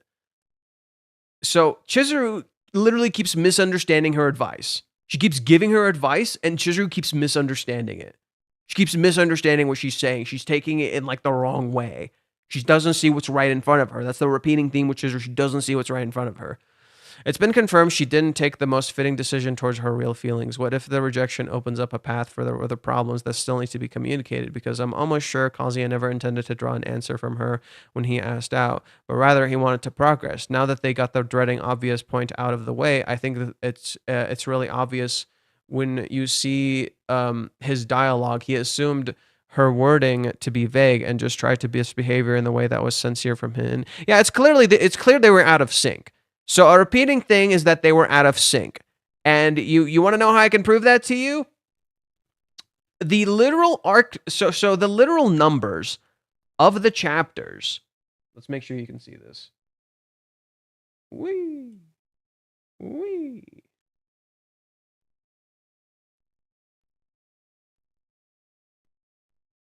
The literal numbers of the chapters are out of sync with the numbers of the arc. Chapter 383, chapter 302. Now, I think a better one to show it to you would be chapter 351. So let's go to that. Or 352, sorry. 352. So this is chapter 352, part 1. Chapter 353, part 2. Chapter 354, part 3. Every single chapter... Every chapter number is ahead by 1. Every time. And now, every chapter number is behind by 1. So, I think I'm right. Let me double check. So, chapter 383, okay, so it's always ahead. Never mind. I'm stupid. I don't know how to count. Every chapter number is literally ahead by 1. Like, literally, the chapters are out of sync with the arc. The chapters are literally out of sync with the arc. I think that's super fucking clever and very clearly intentional. Reiji does kind of plan for this shit. So them being out of sync and misunderstanding the intent of this date is perfectly in line. Chizuru misinterprets it as I need to give an answer. She gives this deadline for herself that she needs to reach when Kazuya never set a deadline. Kazuya literally said there's no deadline, but she sets a deadline when she finds out he's moving out because she thinks she needs to. When she could literally just ask him to stay. She thinks Kazuya is trying to set a deadline when he's moving away. He's not. He's just trying not to bother her because she set a deadline for a month. She could literally just remove that. She could just say, if she just says, I want you to stay. And I don't care. You don't have to pay anything. I just want you to stay. Boom. Problem solved. He doesn't need to move out. Problem solved. He doesn't need to move out. And immediately that barrier of the deadline is gone because she set a deadline. She's the one who set a goal for herself. She thinks she needs to stick to that goal like she stuck to the goal with the movie arc, that they had a deadline. But there is no deadline. The deadline is just in your imagination. There's no fucking deadline. There was never a deadline. The deadline was an illusion. That you need the answer was the illusion. The idea that you needed to give an answer, that was the problem. It's not about getting an answer. It's about understanding your feelings. It's about your feelings, not the answer. So the illusion was the answer. That's the big illusion of this arc, the answer. That you're going to get an answer. But the moment you stop thinking about giving an answer, you get the answer. The moment you get the answer you didn't want, you realize what the actual answer is. The moment you stop trying to give an answer, suddenly you find the real answer. That's been the whole thing of this arc. That's why there's a theme of illusions in this arc. That's why Reiji constantly shows that shit everywhere. And it's constantly like, look at these fucking illusions. Yeah, that's what it is.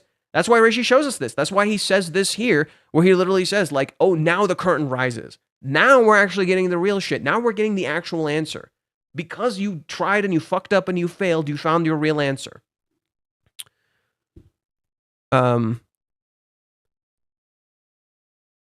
What if Chizuru tries to get the spare key, but Kazuya doesn't give it to her, sparking the fight? Yeah. Yeah. What if Kazuya finally acts on what he wants? He's like, you know what? No, I'm going to stay. I want to stay. You mean the Gomi Johan? Could you give me your opinion into why do you think Sayuri said that Kazuya is perfect for Chizuru? Well then.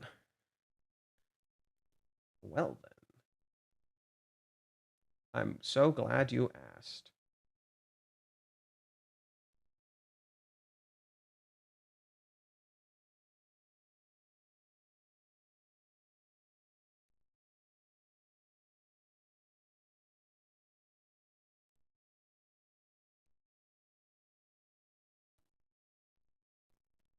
So I have 2 chapters for you.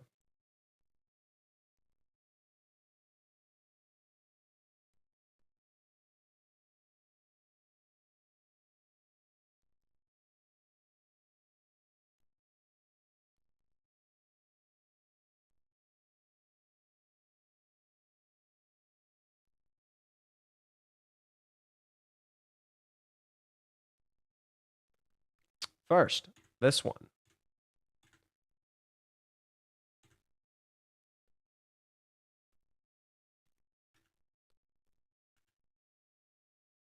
Actually, I had something to talk about. Chizuru tells her about the movie. Don't laugh. Yes, I'm terribly sorry. Of course I will support you. Thank you. That's a fantastic idea. It's him, isn't it, Kazuya? You couldn't do this. This is Kazuya. It's not you. It's him. Hey, he knew that you wanted to show me a movie, so he went out of his way to help another. Something like that. Does that sound familiar? Does that sound familiar? I hope that sounds a little bit familiar.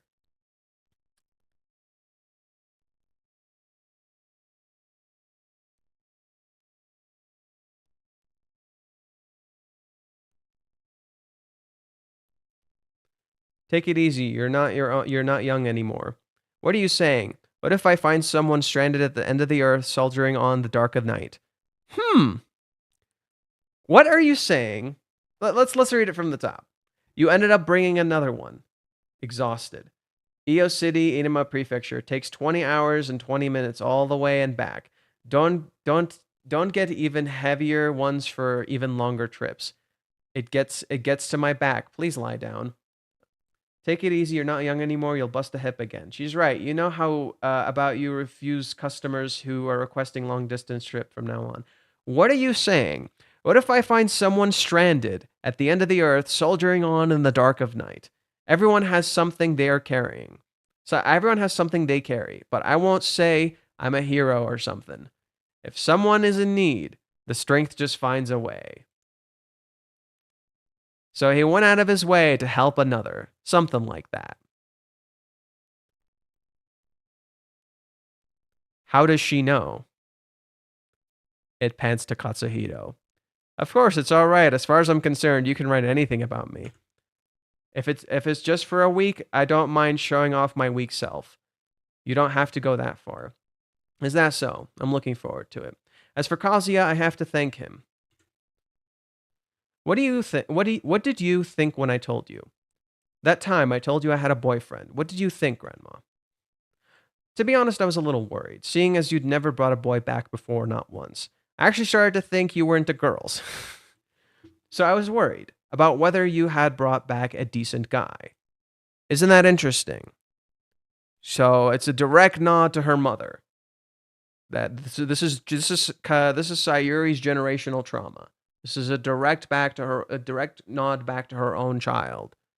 That she brought back someone who wasn't good, and it didn't end well for her. Well, I wonder if he's a decent guy. Everyone survives by supporting each other. Everyone survives by supporting each other. A perfect person doesn't exist. That's why when you lack something, you make up for it with the help of another person. Chizuru, even if it's me saying this, you're a very attractive woman. You dress well, you're hardworking, dignified, and kind-hearted. Being my grandchild, you grew up into a great person. What are you saying this now? Still can't take a compliment for shit. Kazuya isn't perfect either. He might be unreliable too. Notice how she sinks into shadows. She knows. Kazuya is kind of a fucking mess a little bit. She knows he's not great. He could be a little bit unreliable. Yeah, I can see it. I can see Kazuya being kind of a fucking mess. And just like any other college guy, he too has weaknesses, being spoiled and all that. Yeah, he's spoiled. I know he can be a little bit unreliable. But I don't think there exists a person who is better suited to you than him. This is both a comfort to her, to Chizuru, but also a highlight of something Sayuri sees here. That Kazuya, literally, as she says right here, will do the things Chizuru never thinks of. Will go the crazy distance Chizuru never imagines. Because Chizuru doesn't think she could ever reach that. This is Sayuri saying this is what Katsuhito did. He's so cool because he pulled shit off I never fucking imagined. He does crazy shit. And he makes me realize how small my world is. This is what she's saying. Kazuya can be unreliable. He can be a little bit spoiled sometimes. But what he does is he shows you the world. It's literally, Sayuri straight up predicted this. Sayuri is literally saying he shows you a story. He shows you a dream. It's when you feel like you're in a fucking dream with this person that they make you feel like you're part of a fiction because it's so counter to the reality you understood. He does crazy shit. He helps people. He does something for another person. He can be selfless and selfish. He sees you. He does crazy shit for you. Right? Like that's what she sees. That's what she sees between them. Kazuya is Aladdin. I guess. Yeah, I can kind of see that. I can kind of see that actually. Kazuya is Aladdin, kinda. Yeah, yeah. It's it's literally what Chizuru said. It's straight up what Chizuru said. I understood the harsh reality, but with him, it felt like I lived in a dream. It felt like impossible dreams could come true. It felt like my efforts were rewarded. What is Kazuya doing here? He's making her impossible dream come true. He's rewarding her efforts, and he's understanding her feelings. He's supporting her. The fact that Kazuya is supporting her and doing all this stuff proves he's a good guy, proves he is reliable. Like, he can be unreliable, but she sees past that. This is what Sayuri's saying here. I can't see him, but I'm not going to judge him by my clouded eyes, so I won't look. She doesn't see Chizuru here. She doesn't see what Chizuru is struggling with here, but she sees past that. She closes her eyes to see past that. That's what she's saying. And that's why this moment is so important. Chizuru literally echoes Sayuri's words. Kazuya is a good person. It's not about her. That's why the official volume translations fuck this up. They literally translate it as "you're so nice to me" when that's not what she fucking said. That's fucking stupid. Yeah. So I hope, did that explain it, Aaron? Did that make sense? Kazuya makes up for what Chizuru lacks. She can't imagine like that kind of future, you know? She can't imagine that kind of stuff sometimes, and Kazuya makes up for it. While Chizuru is dignified, beautiful, and under control, and she's kind-hearted, sometimes she's short-sighted because she's so focused on the negatives, on the harshness of reality, that she misses the wonders and magic of the world around her, despite realizing it exists. So Kazuya shows her that. He is the counter to her. He is a dreamer despite experiencing the harshness of reality. In contrast to Chizuru, who is a dream chaser. Chizuru chases dreams. Kazuya is the fucking dream. He's a dreamer. He dreams. When you're so busy chasing a dream, sometimes you don't see it. In contrast to Kazuya, who is a dreamer. Chizuru, in contrast, because he's a dreamer, grounds him. She makes up for the things he lacks, just as he makes up for the things she lacks. Sometimes she lacks that kind of imagination, you know? Sometimes she doesn't dream enough. She's too busy chasing a dream that she doesn't see it. She's so busy chasing the dream, she doesn't see it. Kazuya shows her the dream. That's what she sees. He literally completes her. Breathing is more difficult when you're conscious of it. The end is not the end. It's an illusion. Yeah.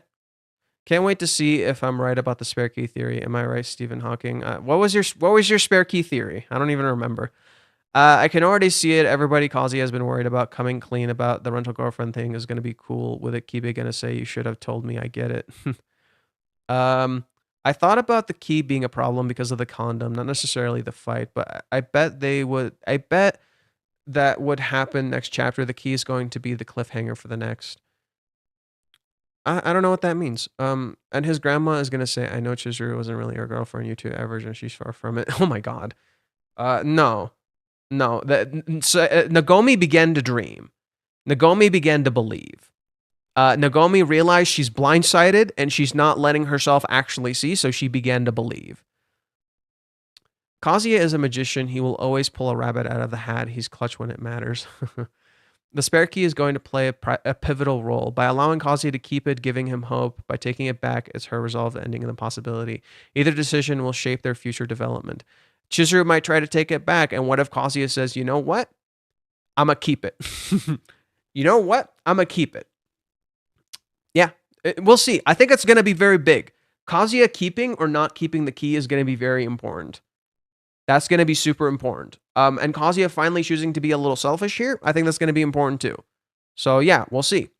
Yeah, I think Sayuri kind of knew that there was something off with their relationship, but but that really didn't matter. Like I said one time, they've done literally everything that couples do except just being technically a couple. Yeah, Sayuri literally sees past that. She knows something is hidden there. She's not blind. Sayuri can see shit, but she's like, it's fine. I don't care. It's fine. That's what I mean. Is like Chizuru wasn't lying. Remember when Chizuru said we were, like when Kazuya said we were dating when Sayuri died? Technically, that's not a lie. They loved each other. They loved each other at that point. Chizuru just doesn't think she's in love. But they loved each other at that point. So it is true. They didn't lie. They did, in fact, love each other around Sayuri's time. So Chizuru doesn't need to feel guilty. They just weren't dating. It may have been built on a lie, but it may have started as a lie, not built as a lie. It may have started as a lie, but the truth underneath it is that they were in love. So like all these lies mean fucking nothing because at the end of the line, the truth is that you love this person. So all these other things are meaningless. They don't fucking matter. That's what this is saying. That's the whole point of that. That's the whole point of like why Chizuru lies to the family in the end, is that is true. But because she operates under the basis that might not be true, she feels bad. Not realizing everybody else has already accepted the truth that they are in love, except for her. She's the only one who doesn't accept that they're in love. That's why Kibe doesn't judge her. That's why Nagomi sees past that. She knows that they're already in love. That's why Minnie, like despite everything she says, is still like on their side. Everybody sees that they're already in love, except for her. Except and Kazuya, because he's trying to be with her because of the basis that he misunderstood. But they're already in love. That's literally the whole thing. Chizuru, she just needs to see it. Yeah. Chizuru is a realist. I don't know about a pessimist. I may be like a bit of a pessimist, and Kazuya is a dreamer and an optimist. Perfect match. I don't think Chizuru is like a complete pessimist.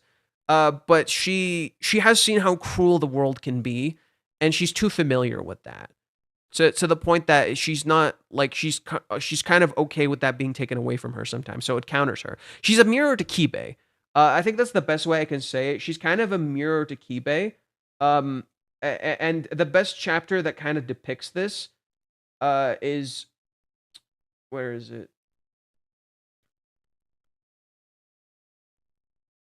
Chapter 303.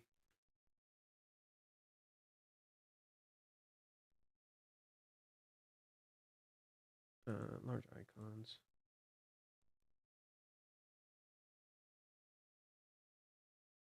No. There we go. Here's Kibe. Here's Chizuru. They're mirrors of each other. And how does this chapter end?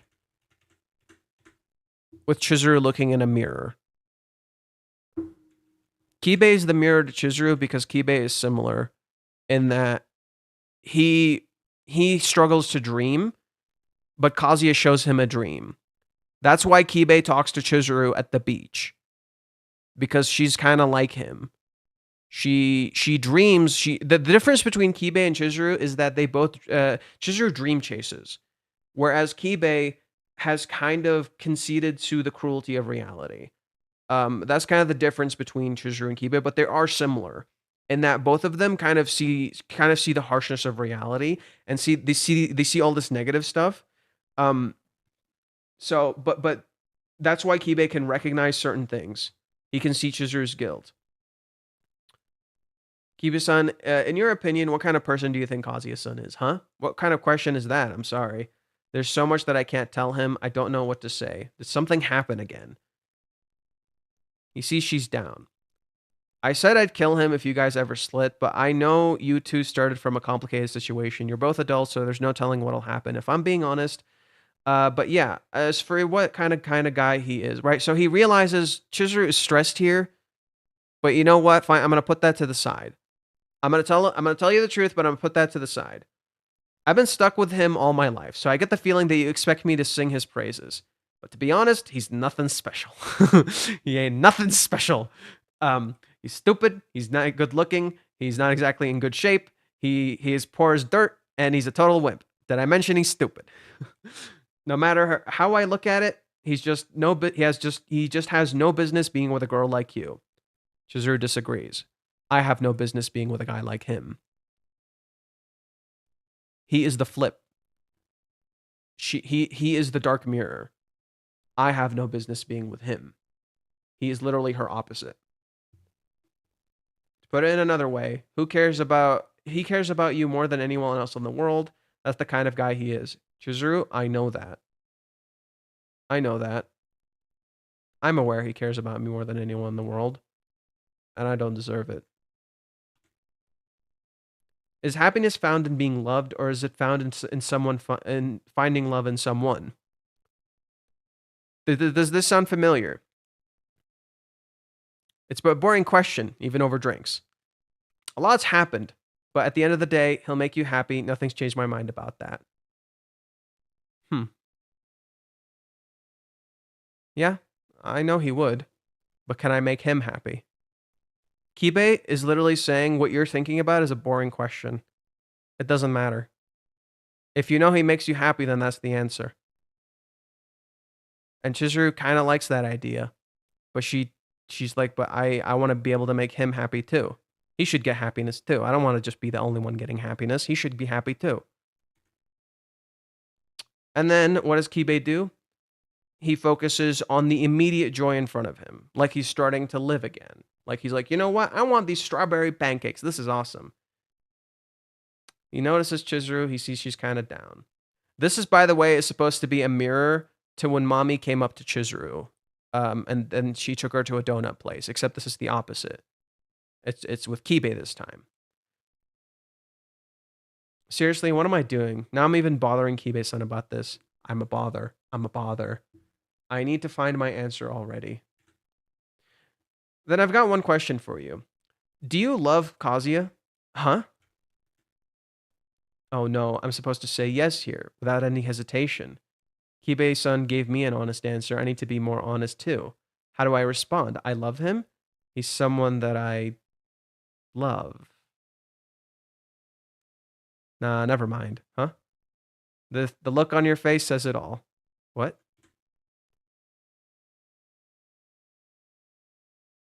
In love. I'm pathetic. What did Chizuru say in this chapter? My feelings for him and my decision were so sincere, almost pathetically so. I didn't lie about anything that I talked about on that day. Looks herself in the mirror. I'm pathetic. Kibe can see the look on her face that she's in love. And here she is saying that. What if this is a misdirect? What if this is Chizuru being this is possibly Chizuru saying other stuff? So she says, I didn't lie about anything when I talked about that I talked about on that day. And it shows you these pictures, but is it specifically talking about this, or is it talking about something else? A future development, if you will. Now, this is just conjecture, purely conjecture. I could be completely wrong. But the vagueness of it, my feelings for him and my decision were so sincere, almost pathetically so. On the way home, I couldn't help but feel guilty for not being able to come up with an answer to my feelings, and for his sake as well, the desperation to not put it off any longer than I already had. Only our shadows were together, and it made me feel awful. Looking up, I could see the back of his head. Do you see how like her words are kind of contradictory in that like she's like, I feel guilty, I feel awful, but then I'm looking at his head, and I really enjoy looking at his head. Maybe it was because my feet weren't touching the ground, but for some reason it looked somewhat different. I suddenly remember the person's scent was strongest around the scalp. Such a random thought popped into my head. She doesn't even know if it's true. She doesn't even know if this is true. She just remembered, hey, I think it's like strongest there. And I nudged my face slightly in his back. When I did, it smelled like grandpa just a little bit. Dude, it's kind of connecting, bro. And then Ruka. Ruka shows up. Isn't it fitting that Chizuru is wondering about her love, and then Ruka shows up? And Ruka doesn't even matter in this instance. But Ruka shows up specifically when Chizuru is asked if she loves Kazuya. Like she's comparing herself to Ruka. There's a contrast happening here. Isn't that interesting? So everyone can tell she's in love, but her. Everyone can see it, but her. She's the only one who can't see she's in love.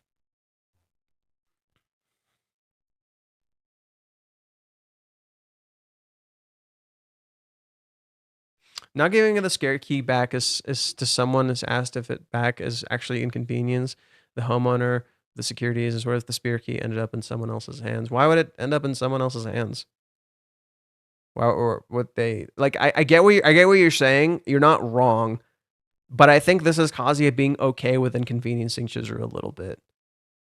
I could be wrong. I don't think like it'll be Kazuya wanting to keep the key, but we'll have to see. Hey, that kind of rhymed. I don't know. Key, see. Yeah, that kind of rhymed. We'll have to see.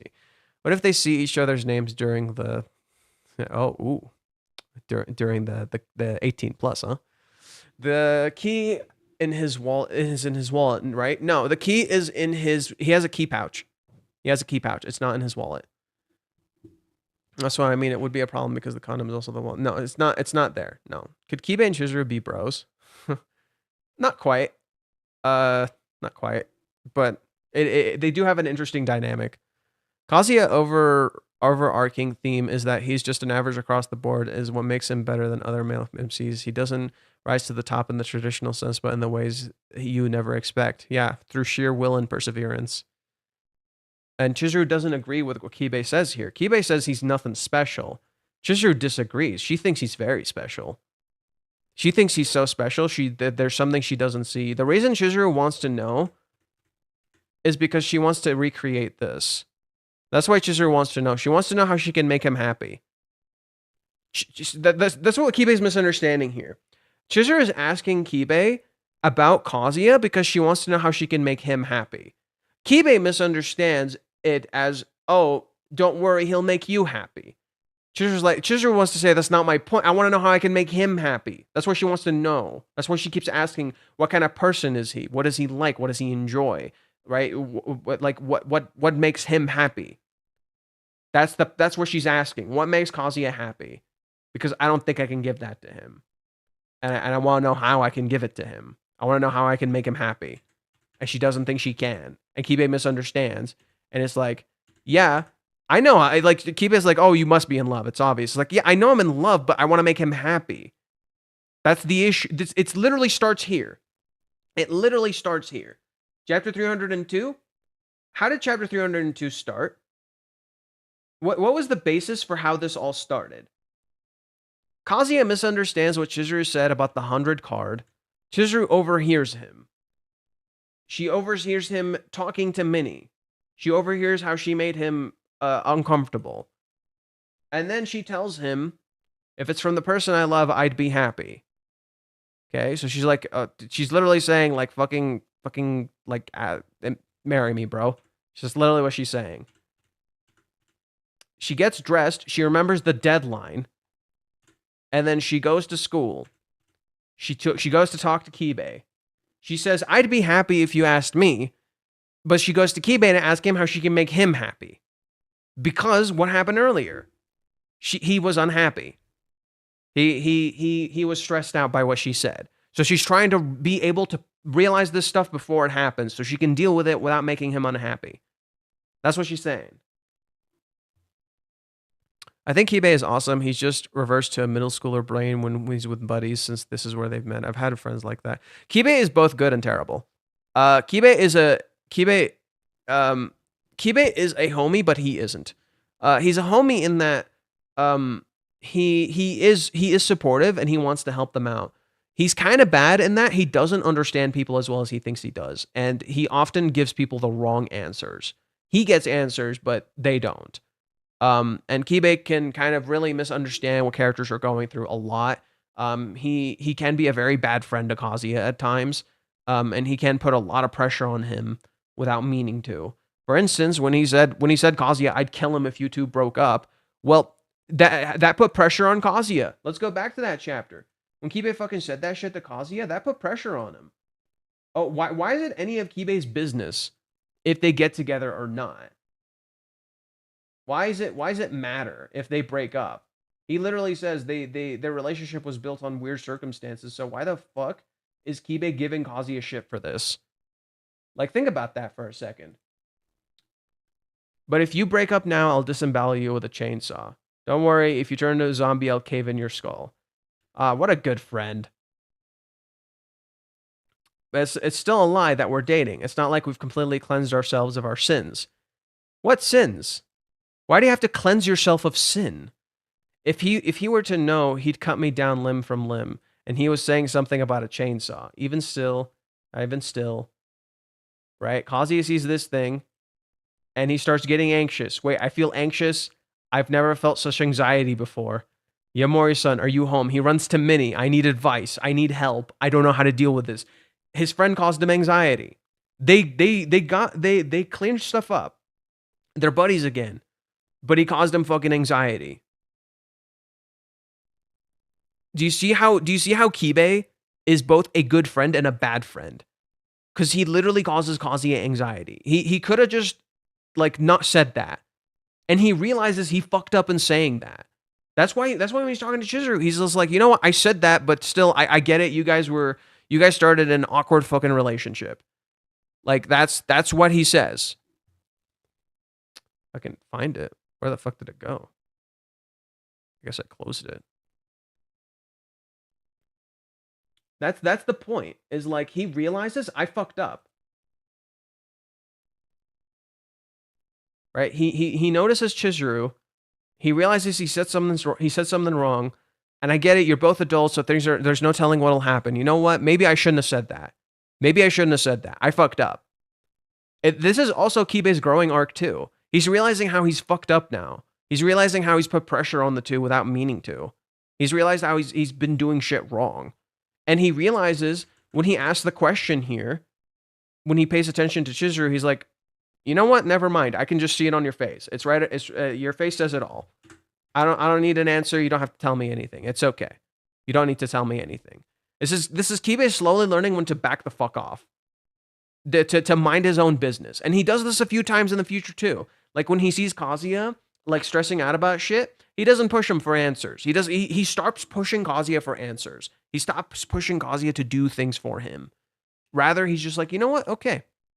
I'll just let him be. I'll let his life play out. It's his life. I'm not going to keep intervening in his life. Kibe's biggest problem is he butts his head into Kazuya's life constantly. And he says the wrong things that causes him anxiety instead of being a good supportive friend, which is, don't push him like that. Like that literally caused Kazuya stress.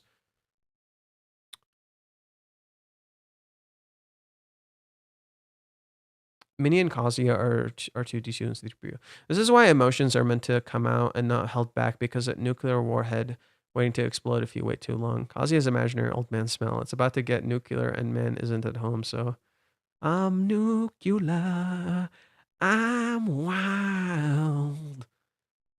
Chizuru and Sumi is Zoro and Mihawk, but more friendly. Huh, that's a weird one. Kazuya is special, lol. At times he's very special. Kibe thinks like my mom folks are very old time and men's job to provide. I don't know about that. That's Chizuru doesn't like literally. Here, let's read what Kibe says one more time.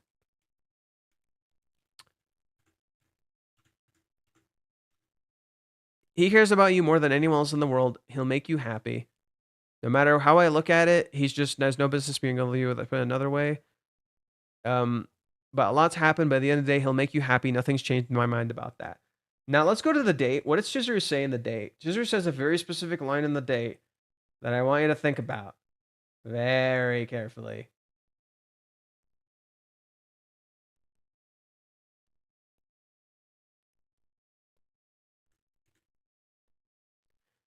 Everyone looks to the boyfriend to shower his girlfriend with compliments all the time, as if nothing else matters as long as the girl is loved, as long as the girl is happy. That's what society seems to think, but I hate that. I hate that. Now you get some context for how Chizuru felt about this. I fucking hate that. Don't you think so? Someone is loved because someone is there to love them. Is love something meant to be built? Then it's not fair unless both sides work on it together, right? I don't know what love is, but the only people who have the right to be loved are those capable of giving love themselves. I don't have the right to be loved because I can't give love. That's why I can't be anyone's girlfriend. I'd rather be someone who can give lots of love than someone who takes all of it. It's a direct counter to what Kibe said here. She fucking hates what he said. Yeah, Kibe misinterprets Chizuru. Yes, that's literally it. He completely misunderstood what Chizuru is feeling. But these words here, these words Chizuru says here are like there's a very important reason. Is love something meant to be built? If love is something meant to be built, then it's not fair unless both sides work on it together, right? Well, that's true, but love is also selfish. So is Kazuya's feelings invalid because he's not building it with you? So are your feelings invalid because you're not building it with the other person? What she just said is antithetical to what Kazuya said here. Chizuru tells him no, and Kazuya says, even if you tell me no, it's not going to change. I don't think it's possible for me in my lifetime to love anyone more than I love you. So sorry, I'm sorry. I get you said no. I get you think it's unfair, but I don't agree. Are Kazuya's feelings invalid because he didn't build them with Chizuru, because they didn't build them together? Are your feelings invalid because you didn't build them with the other person? Technically speaking. You basically what this is saying is you can build your feelings with the other person and build them alone. Because that's what it is. That's why Minnie's wrong. That's why Minnie's wrong. She says like love is a lonely battle. No. It's both something you build together and alone. It's not just one or the other, it's both. So Chizuru, in saying this, actually kind of invalidates Kazuya's feelings. That's why he's in shadows. That's why he's isolated in the thing. It's literally how Chizuru sees him here. But what Chizuru is not seeing here is that she's saying I'm not building something with you. That's why he's isolated in the void. That's why he's in shadows and she's in shadows. And then she stands illuminated in light. They're contrasting each other. Chizuru is misunderstanding his feelings. That in a sense, she's kind of saying like the feelings have no value if I didn't build them with someone else. So does that mean my love is invalid because technically I didn't build it with you? Do you see how like she's misunderstanding love? Ruka-chan is the best girl. Ha. Ha. Ha. I say this as someone who likes Ruka. Ha. Funny, funny, funny. Funny. Is Minnie going to be there where Kazuya is scheduled to be leaving the house? If she is, how about the possibility that Minnie suggests that they keep the spare key? The spare key thing is going to be like immediately after this, so I don't think that's when it'll be. Chizuru, what color is his hair? Kibe, your hair? It's brown. Leaves. That's not right. Chizuru has a similar expression in chapter 34 when Ruka asks her if she has feelings for Kazuya. To this? To where? I don't know. Like to what expression? You got to be more specific. Does Chizuru love him? Then she should assume, like a normal woman, a secret dating agreement with Kazuya. That's it. What the fuck? The majestic chainsaw, my favorite musical instrument. Chizuru, yo, Kibe, should I buy Kazuya the Nintendo Switch 2, Kibe? He'll buy it for you, Chizuru. Classic Kibe. Yeah, that's a good analogy. He tries to overly helpful and backfires instead of simply just helpful. It's not that Kibe doesn't help, he just fucks up. Ruka left her rental job just for Kazuya. It's almost like she's a teenager who didn't actually need the job and wasn't important to her whatsoever to financially have that job. Oh my god, Ruka left it just for him. It's not like Chizuru literally needed that job and still needs that job because she pays all of her financial bills alone and no one fucking helps her. She literally has to deal with all that shit on her own and nobody helps her. Ruka is in fucking high school. Her parents give her a goddamn allowance. She can just leave that job whenever. She didn't fucking need it. Like, you kidding? That's such a stupid fucking argument. Ooh, Ruka left her job, her rental job for Kazuya. Yeah, because the only reason she got the job was to find love. And the moment she thinks she found it, she can just quit. Ruka doesn't need the job. Chizuru actually does. It is financially important for her. I'm sorry, if you're only here to tell me, Ruka is better than Chizuru, Ruka is the best because she actually loves Kazuya. Bro, almost everything Ruka did in the story undermined Kazuya's feelings. And the only reason she's chill now is because she thinks Chizuru isn't there. She's literally living a fantasy. Ruka is straight up living an illusion that Kazuya loves her and is with her. She's already at this point kind of accepted that her relationship is over. Like, yeah, Ruka used Diamond like Tinder. Straight up. In contrast, Chizuru actually loves the shit out of Kazuya and literally is trying to make him happy. Like, fuck out of here, Ruka is best girl. If all you want out of a relationship is for the girl to do things for you, to love you like that, then I'm sorry, you don't understand love. If that's all love is to you, is the girl doing things for you, and that's it, then that's not love. Dude, I went to buy a ration with mom and rush back home just so I wouldn't leave much of the analysis. Yuka is cute as fuck. She's overrated. How you like that TLDR haters? Ruka's same expression when Kibe asks her if she loves Kazuya. Oh, let's see. So chapter 34. Okay, let's go to it really quick.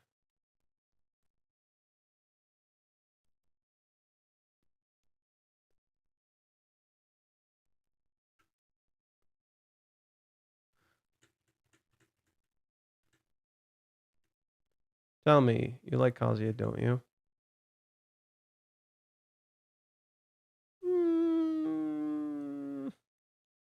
No, it's not quite the same. No, it's not the same. There's a very different sense of expression here. There's more melancholy in this one. There's more melancholy here.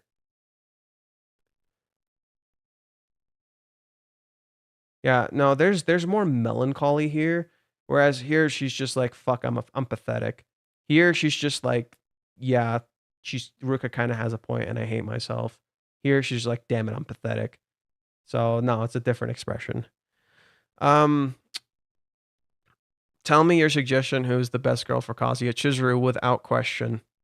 Chizuru without question. Like, not even close. It's literally their love story. Chizuru without question. It's not nobody else. Not a single other girl gets Kazuya like Chizuru.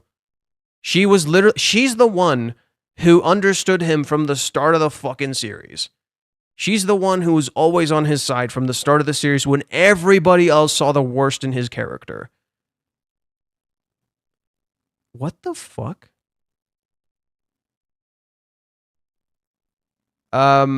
Minnie Isaac, I'm gonna need you to not say that shit here. Because I'm like, say one more shit like that, immediately banned. No hesitation. Get the fuck out of here with that crap. Immediately banned. Ruka leaves Kazuya because he made her heartbeat make fat spike. That's literally it. Yeah. And it's like, Ruka eventually learns to love Kazuya, but it takes time, and she has to learn to love selflessly. And even then, she had to slowly accept to let him go. And the thing that people don't realize is like Ruka literally caused this shit. A huge part of what's currently going on with Chizuru, Ruka and Mami caused this shit. Minnie kind of caused this shit too. Almost everybody kind of caused this shit in some way, shape, or form because they spent so much time literally stereotyping and stigmatizing Chizuru. Straight up. Like literally half of it is their fucking fault because they constantly stigmatized her and made her think she had to act a certain way. Like, fuck out of here. Ruka's only best girl because of the archetype, not because she's better than Chizuru. That's a weird take. I don't get that. I don't see how she's only best girl. Ruka is a deconstruction of the high school joke or the high school trope. Ruka is a deconstruction of the high school trope. So naturally she comes off as spunky and exciting and tomboyish, when in reality Ruka is actually quite insecure. And that's the whole point of Ruka's character, is like she's trying to be Chizuru. She's trying to be Chizuru because she thinks Chizuru is better than her.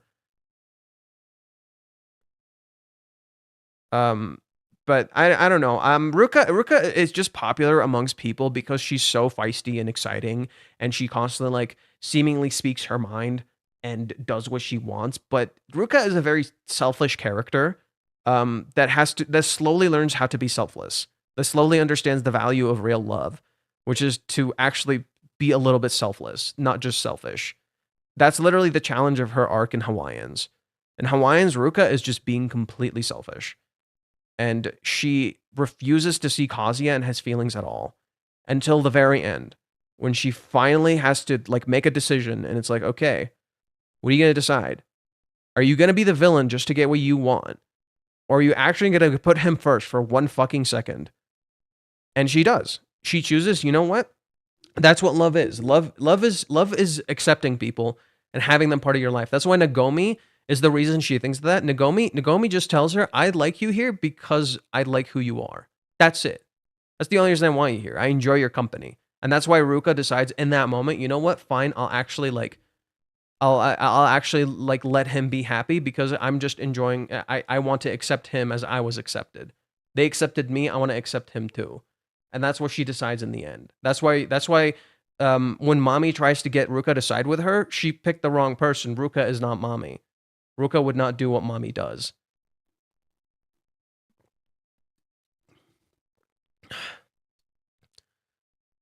Yeah, but Ruka does learn selfless love. Minnie, Isaac, go sit in the corner and think about what you did, right? That's some fucked up shit to say in chat. I don't even want to fucking read that shit, dude. Like, as someone who experienced that shit firsthand, do not fucking say that shit in my chat.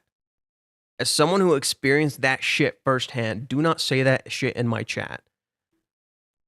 Unbelievable. Ruka's stubbornness is one of the factors made Kazuya's love so freaking Dark Souls hard. No, my best girl, personal preference. I mean, yeah, if you like her, that's great. Tell me your suggestion who's best girl for Kazuya. Didn't you literally ask me this earlier and I told you it was Chizuru without question? What the fuck? What the fuck? You literally already asked me this and I already told you the same thing. It's Chizuru. Always Chizuru. It'll never be anybody else. It was always Chizuru from the start. Ruka's overly expressive with her love, and that is her appeal to people, similar to the appeal of a yandere to some people. Interestingly, I think Ruka is secretly a yandere in everything but the killing and the violence. But Ruka is actually a yandere in my opinion, like secretly so. Because I thought about it and I'm like, she literally does all the yandere shit. She's extremely possessive. She doesn't allow him to love anyone else. Only he can love her. Only he can have eyes for her. She constantly like does that stuff. But at the same time, Ruka, in contrast, also has a selfless side underneath that if she lets go of this obsession, she's not a yandere. So in a sense, you could say Ruka is a deconstruction of a Yandere, whereas Chizuru is a deconstruction of a Tsundere. And then I would say Sumi is a deconstruction of. I would say Chizuru is also a deconstruction of a Kudere. As for Sumi, I think she's a deconstruction of a Dandere, which is like the shy. I think it's the shy one. I think it's the shy one. I'm pretty sure the Dandere is the shy one. And then Mami is the deconstruction of the villain. I would say the villain character. Oh, hey, Dinky. Fate. This is Dinky. This is Fate. Hello. I think I've seen Dinky on Twitter a few times. Yeah, I've seen him. I think we've talked like a few times on Twitter. You don't really cross any lines, love my also. Ruka and Yagami from Maison Ikoku are the same. Not seeing them using the same tactics. Yeah, they're similar. They're similar. I could definitely see a slight inspiration between her and Yagami, but they're not quite the same. Ruka is Yandere. I like. You mean stick in the head, so it still works even without the murder. Yeah, no, like you can be a Yandere without fucking killing someone. Now Ruka is like a fantasy for a lot of people. Funny that she lives in a fantasy herself, too. You know what's interesting? For anyone who's seen, Evangelion, there's a scene with Ruka that like actually plays into this perfectly. I think it's chapter 33. There it is. What are you talking about? I'm saying this because I thought like this is when Ruka wants to do the thing. She wants to get down and dirty. I'm saying this because I've thought about the future more than anyone else, or I couldn't have brought you here. My feelings and even my body are no less mature than Mizuhara. Do you not like it when I get closer like this? Okay, go watch Evangelion. There's a scene where Asuka literally fucking does this because she wants to be an adult and she wants to be loved and valued. And she literally, it doesn't feel good enough. And she wants this older man to desire her physically because she thinks she has no value if she's not desired. Straight up this. This is not even a subtle reference. This is straight up a direct reference to Evangelion. Ruka straight up doing and saying the same exact thing. Like literally straight up. And Reiji does reference Evangelion a few times in this story. He references it. Reiji is exploring the psychology of the mental psych. Is it the psychology? The psychology of the characters. And he does reference Evangelion a few different times. For instance, when Kazuya and Minnie go to the practice date, let's see, the day and the boyfriend 19.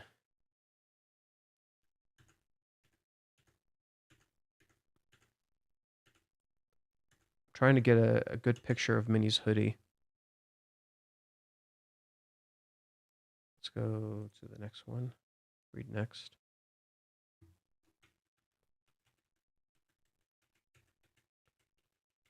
There it is. Look at what Minnie's wearing. It's the nerve symbol. It's just he flipped the N to a Z.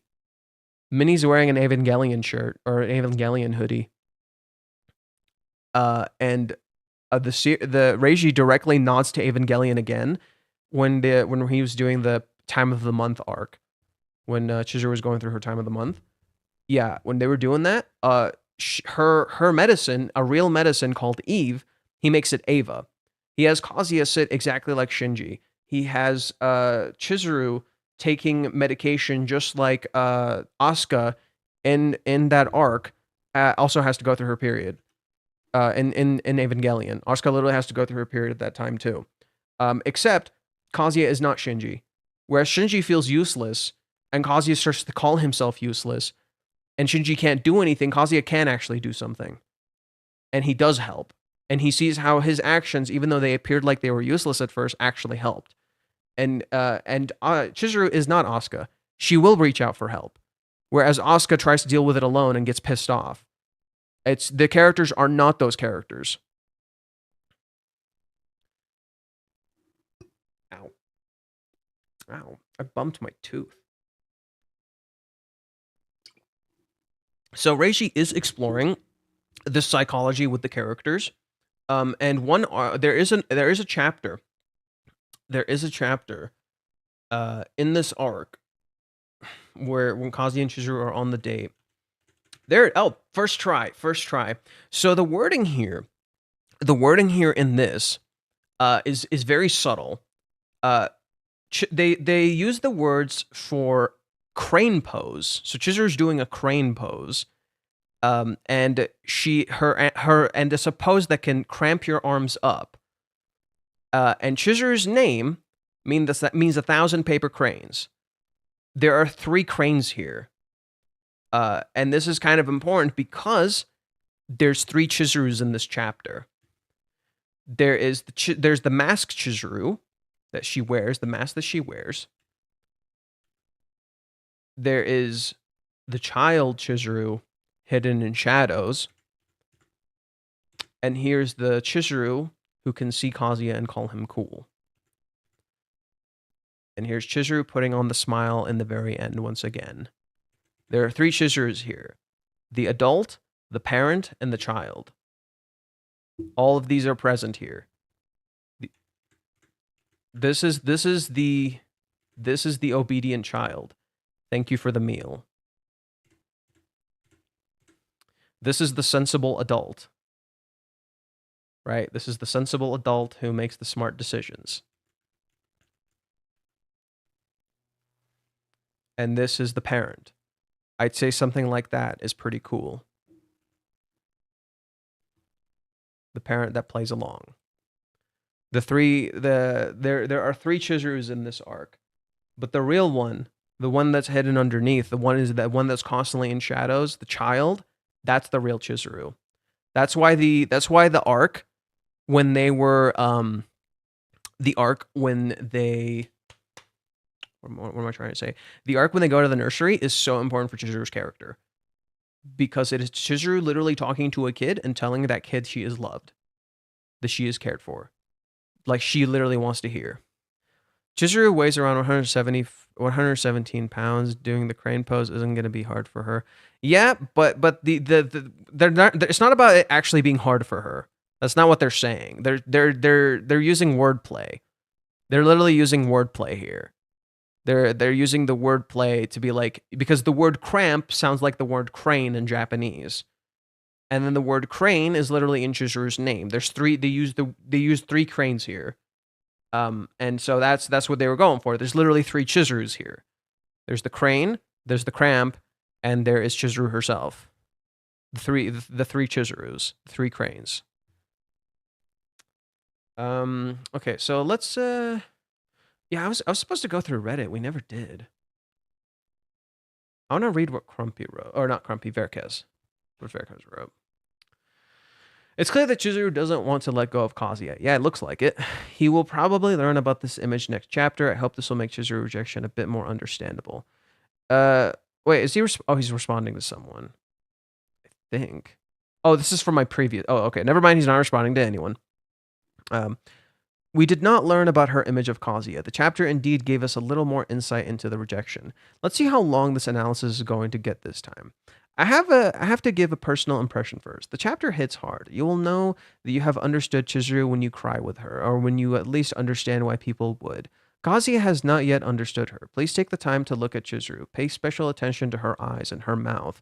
They then also pay attention to page 11, where she tells Kazuya she'd hate someone like her. Her body is shaking while she is hiding her face. The wobbly speech bubbles also indicate that her voice is shaking. Everything tells you that she's crying, and her narration on the last page honestly gets to me every time I read it. Yeah, and like the best comparison I can make to that, the best comparison I can make to Chizuru saying I would hate someone like that. Where is it? Did we pass it? I'm talking about that. Forgot to ask earlier. If I were you, I'd hate someone like that. Yeah, this scene, the best comparison I can make to this scene is this one.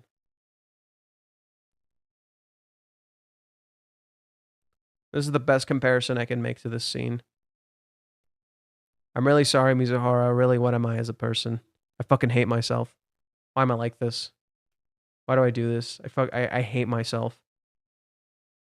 She's literally afraid to be hated by him. She's saying she hates herself here. You should hate me too. And what does Kazuya do? Nah. Nah. Just like you stood by my side then. Just like you stood by my side then. Just like you stuck by me. When I was at my lowest. When I was crying and I hated myself. I'm gonna stick by you. Nah. I'm gonna believe in you too.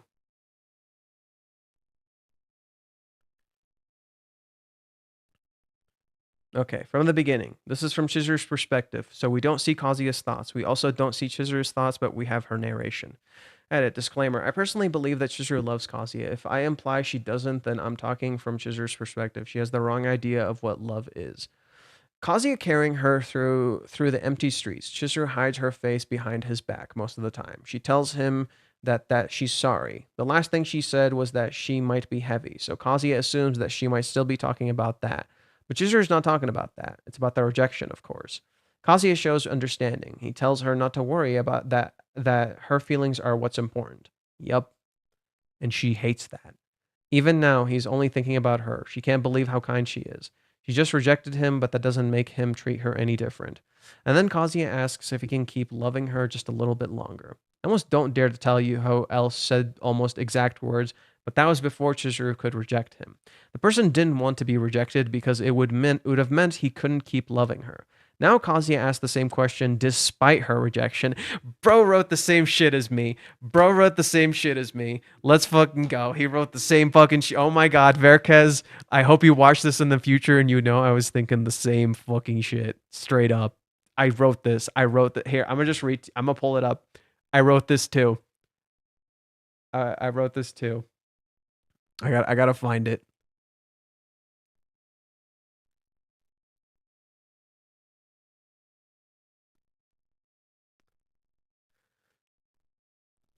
Making a choice is what's important here. Kazuya chooses to keep loving Chizuru. Kazuya chooses to keep walking. Chizuru chooses to keep saying no. Chizuru chooses to bury her head in his back and hug him closely. The choice is core. Now it's not about doing something because you have to, but because you want to. This is when the shift truly begins. To act on want, not should. To do what you want to do, to stay, to not leave, to commit, to kiss, to fight, to love. Kazuya asks for permission here because she is the source of that feeling. Her answer is important. That's what it means to love. It's something you do together. It's a connection between you and someone else. They can't take away your feelings for them, but the very definition of your feelings includes them. They can't take away your feelings for them, but the very definition of your feelings includes them. It's both selfish and selfless. This is contrasted by Umi's love, which doesn't include Chizuru in the picture. Despite Kazuya saying the same lines as Umi, there's a fundamental difference between them. Whereas Kazuya's love is both selfless in its care and acceptance of Chizuru, it is also selfish in its perseverance in spite of her. Umi's love is dependent on Chizuru's answer. It will fade when he hears her answer. He stops loving her from her answer, not simply he stops there we go. He stops her from answering not simply because it's a selfish wish to keep loving her, but because his love will end if she does answer. Kazuya hears her answer, not once, but twice, and even then it does not end. In fact, he keeps hearing the answer and it still doesn't end. Exactly like Sayuri was with Katsuhito, who kept telling her he loves her no matter how many times she rejected him. The love never wavered. It kept persevering no matter how many times, no matter how many hits it took, no matter how much weight it had to lift on its back. Chizuru saying no is important too, because this is when Kazuya's love fully shows itself. This isn't unconditional love. This is selfish. Even when she said no, his I'm sorry, but I'm going to keep he says I'm sorry, but I'm going to keep loving you. You can't make me stop no matter what answer you give, and it becomes a constant thing. Chizuru saying no and Kazuya saying yes, almost to the point that she says it almost to hear him counter her, to want to be countered.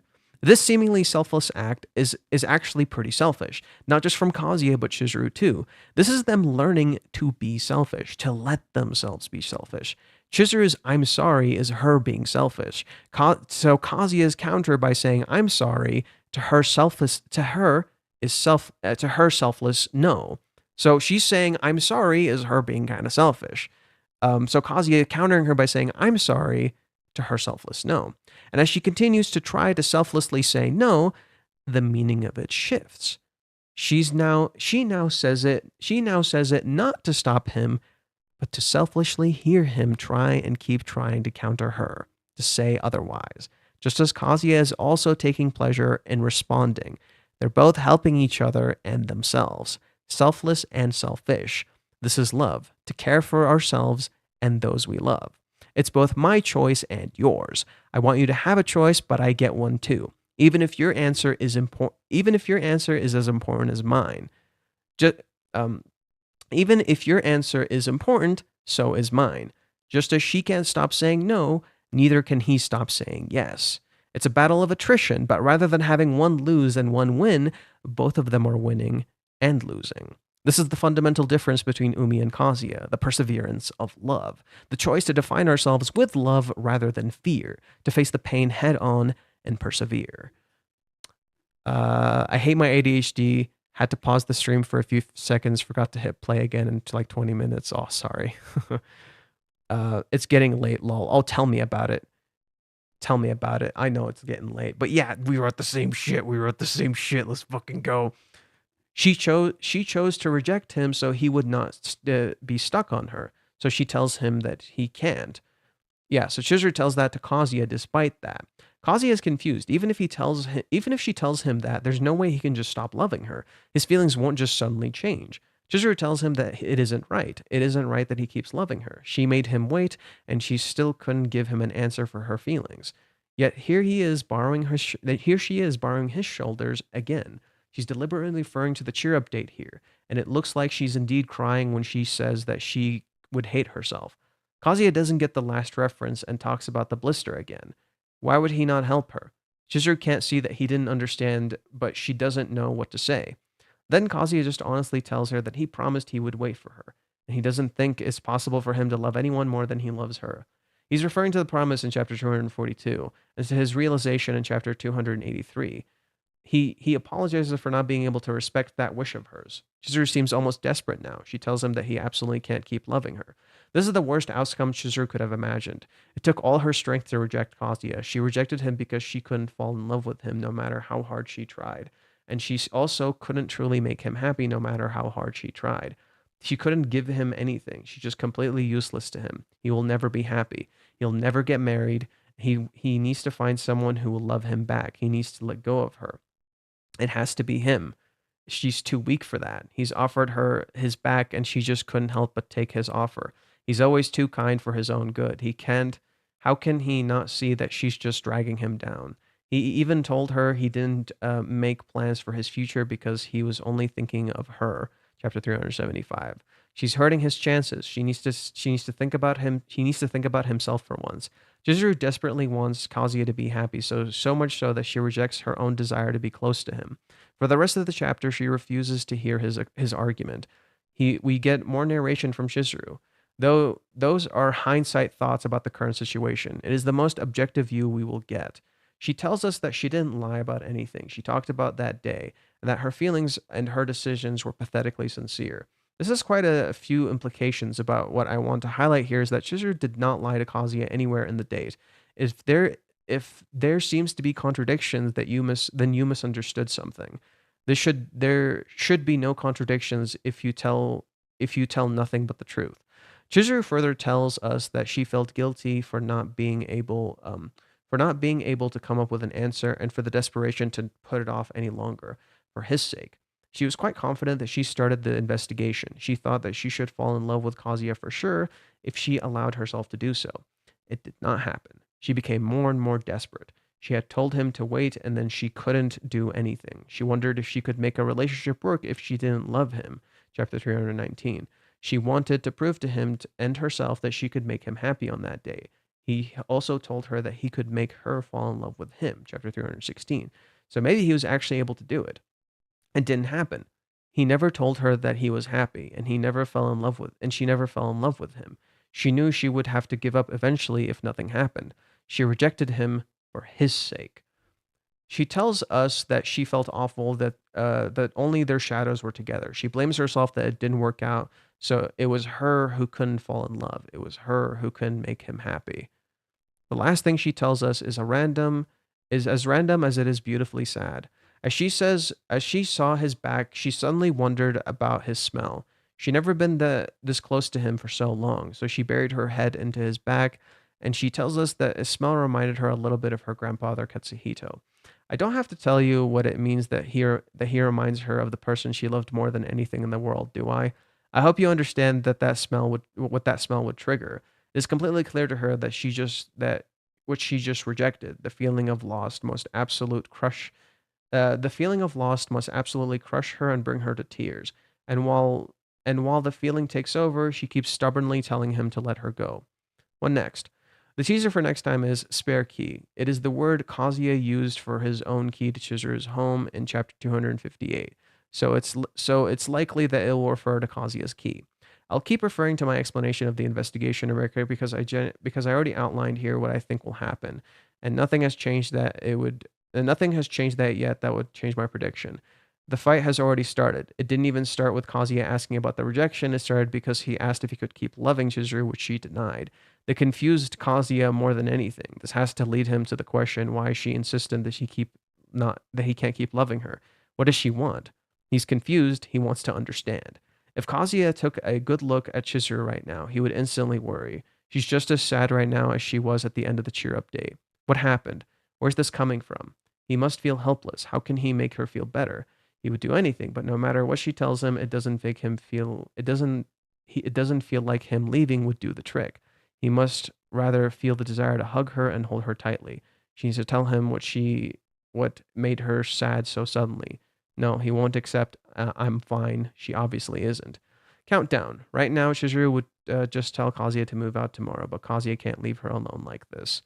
Yeah, I like that. I'm talking from Chizuru's perspective here as well. I agree that she loves Kazuya. It is a misconception of her that she doesn't. It has nothing to do with her not allowing herself to realize she loves him or with any denial. She has the wrong idea of what love is. And I already said in my post about the end of the manga, Chizuru can't see the forest for the trees. Love isn't a tree, it is a forest. Love isn't a feeling, it's a choice. Chizuru absolutely knows that she wants Kazuya. They will find a way to start a relationship because that is what they both want. I add a disclaimer in my analysis next. Whew, okay. Why you retract your comment, Cyber Demon? It was good. Yeah, Cyber Demon, why'd you retract your comment? Is this somewhere on Twitter? No, it's on Reddit. It's Reddit. I love the part about them fighting each other. Sounds right. You fuckers won't listen to me. You fuckers won't listen to me. I keep telling you they're gonna fucking fight. No one wants to listen to me. No one wants to believe me. I keep telling you they're gonna fucking fight. How did the misconstruction of love come about in your opinion? In my opinion, it's a result of the fact that she was never infatuated with Kazuya, which is the feeling you commonly associate with falling in love. A common mistake. You'll probably have a much easier time to say that you are in love when you are infatuated. Infatuation is kind of love, so the same word is associated with that specific feeling. But there's something different called true love. The Japanese call that deep affection. It grows over time and includes the entirety of all your deep feelings for a person. It is not necessarily romantic. Yeah, and they use koi specifically, koi kaguru. Um, I'm convinced Chizuru is actually autistic. That's an interesting take. I don't think so. I just think she's confused. I literally think she's just confused. That's a weird take, bro. For a lot of people, they say they are in love when they are infatuated, that they can lead to true love when you would build enough emotional connection with that person. The infatuation will eventually fade, but a deep connection will remain, and you will continue to call what you feel love, even if that initial infatuation is gone. The Japanese have no word for infatuation. They call that koi, romantic love, just like any other form of love between romantic partners. Chizuru said she does not feel koi. She will continue to see her feelings as not koi even when they are already strong enough to be considered I. Would you say from this chapter she doesn't know how to love herself, or is that already obvious? I don't think it's as simple as her having to love herself. She hates herself for being unable to love Kazuya. It would certainly help if she had more confidence because she believes that she can't make Kazuya happy, but Kazuya would also need that. Besides not being, besides not seeing the forest, love for the trees, how else do you think it's not simple? You have again brought me to the point where I fail to see where you're going with the random questions. Is there anything in particular that you want to know? Neither Chizuru nor Kazuya love themselves enough. This is clear from looking at how little they value themselves. They would be more assertive and more confident if they valued themselves more. I'm sure that they would have helped Chizuru to see that she could offer Kazuya something to make a relationship worthwhile for him, even if she might still not been sure about her feelings for him. They could have prevented this could have prevented the rejection, but it would not have solved the forest for the trees problem. Okay. It's important to note that the bouncing back and forth of the short childish rebuttals is further building up a prequentity between them. What's that word? I've never heard that word. That's an interesting one.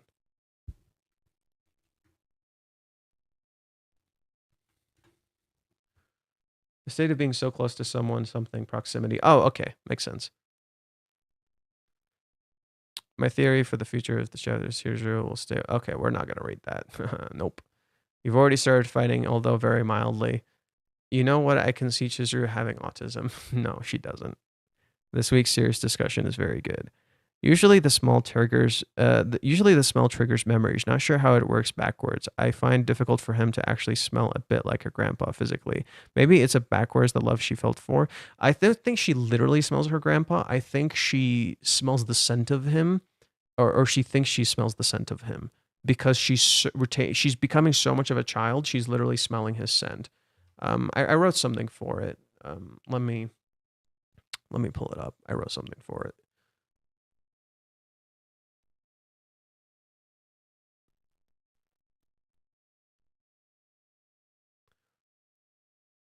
Yeah, this is similar to what I wrote in my post. Chizuru turns into a little kid here. She's being lifted off the ground like her grandpa is carrying her. She's drawn like a kid, tiny face and a blush all over it. She talks like a kid. She hides like a kid, saying no every time Kazuya says anything to her. Her speech devolves in contrast to her thoughts. Everything crumbles when she touches him, when he carries her and tells her he may never love anyone like her again. All sense of maturity and control is kaput. She's just being pathetically honest here. This is the real Chizuru that was hidden in this arc, in the shadows, the child underneath, the clingy little kid who wants to be loved, to get a hug, who cries, who falls apart. Chizuru is hiding how in pain she is. She wants to be hated because she thinks she deserves it, but she doesn't, and she knows she doesn't. She's in pain here. Kazuya knows she doesn't. She is in pain here too. And to love is to see that pain as well. Rather than Kazuya actually smelling like her grandpa, being with Kazuya made her feel like she actually smelled her grandpa's scent again. Like she felt so much like a kid, she literally remembered how it used to smell when she leaned in near him. Oh hey, it's you guys. I'm somewhere an autistic person myself, so I can confirm I'm part autistic too, and I don't think she's autistic. I don't know what to tell you, buddy. Plus, we're not licensed physicians. We can't like fucking diagnose people. That's not how it fucking works. Um, him, he made her relate to a smell something she loved a lot. I also have autism, so I can see it. I don't know, fellas. I kind of have a bit of autism, and I don't really see it. I think they're awkward, but she's not autistic. She's just a little awkward, and it stems from her self confidence. Sometimes you can have things that look like things because of that. So, for example, did you guys know that when normal people who don't have ADHD get poor sleep, they literally get symptoms of ADHD? Sometimes, and it's the same thing when you have anxiety or when you have a low self confidence. You can come off like you're autistic. You can come off like you have these things going on with you because of other things underneath that stuff. And when you can recognize that, you can see the problems. Chizuru isn't really autistic. Rather, she has a lot of self confidence issues, and that self confidence issues makes her kind of come off a little bit like she's awkward and autistic because she's trying so hard to get out of her comfort zone to say things that are not traditional, because she's trying to really open up. Chizuru is the kind of character who's complex because she was forged in loss and grief. Johan was right in calling her masculine for her stoicism, like a person of principle. Yep. Maybe I'm weird and just never pay attention to how people actually smell. Yeah, I mean, it's kind of hard to notice, especially when you're so close to someone. Kanokari is also used in dating sims to represent emotional closeness and attachment. I'm diagnosed to have autism, and I can tell you that she doesn't seem to be autistic to me. Yeah, I mean, I had a friend of mine is a psychiatrist, and he literally said like I have like symptoms of autism. I've been diagnosed with ADHD, and like I kind of know a little bit about autism from how my psychiatrist and my friend talked about it. I'm like, it doesn't really feel like she has autism. I know a lot of autistic people. It doesn't really feel like. Yeah, and that's fine. Autism could add stuff to her personality. It doesn't mean you should just put it in there to make it interesting. That's kind of a weird take, bro. Just because it would be interesting, it doesn't mean it should be there. That's a weird take. And it's not in her character. I don't think she's autistic. The way I see it, she subconsciously feels safe and cared for in his chapter and equates that feeling with her grandfather. And so in turn, Kazuya's smell equates to her grandfather. Yeah, pretty much. Pretty much. That's literally what I said. That's literally what I wrote. Um, I guess the only thing left is I could read what I wrote for this chapter, and then I think we can end that there. Chapter 383 is about the perseverance of love despite tragedy.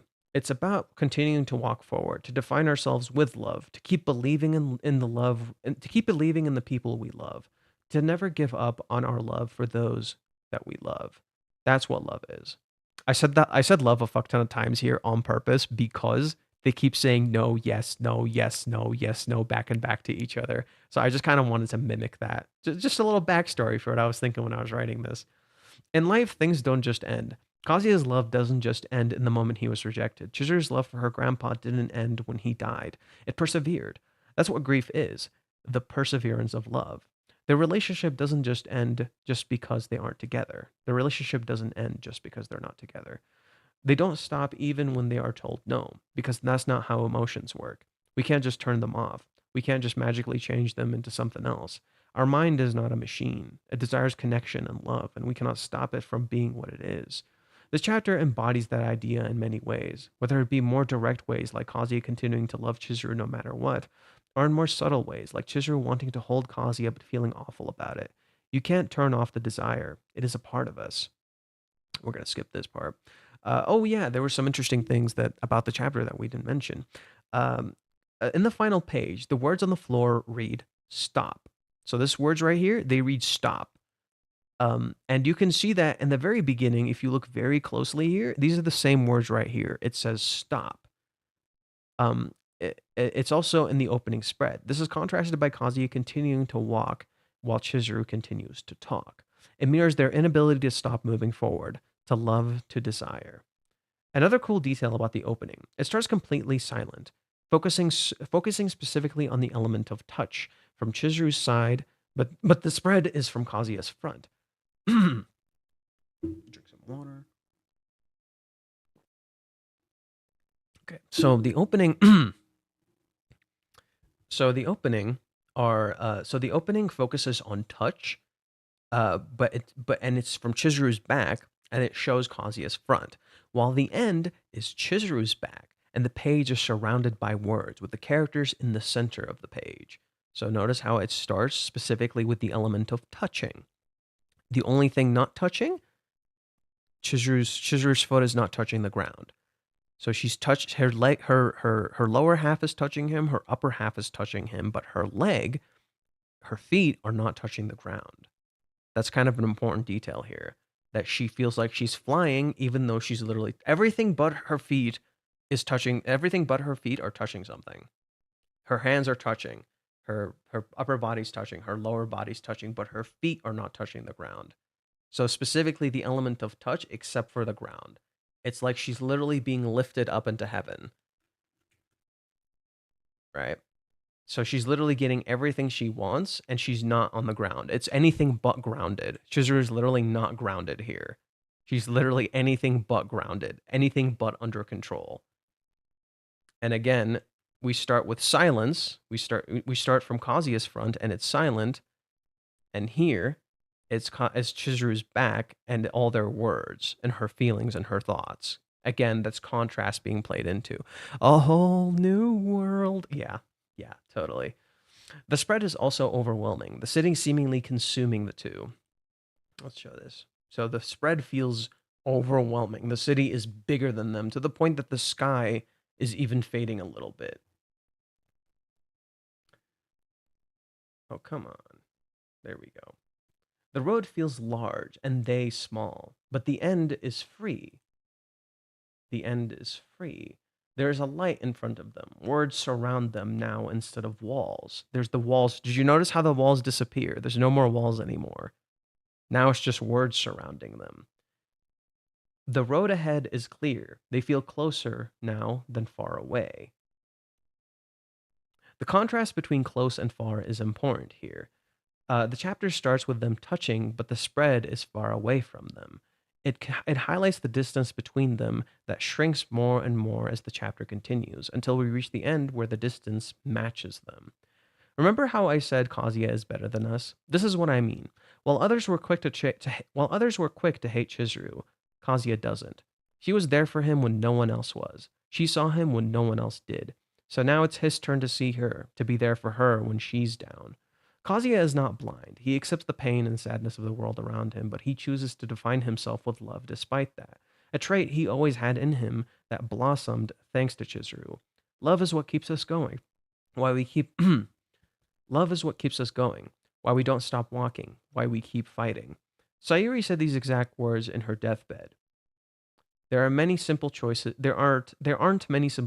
but to press forward through the endless doubt, the anxiety, the anguish, and to keep facing these difficult choices. That's the only way to live life to the fullest. You've grown up to be a woman who can do just that. That's all I need to be truly happy. Nothing else matters.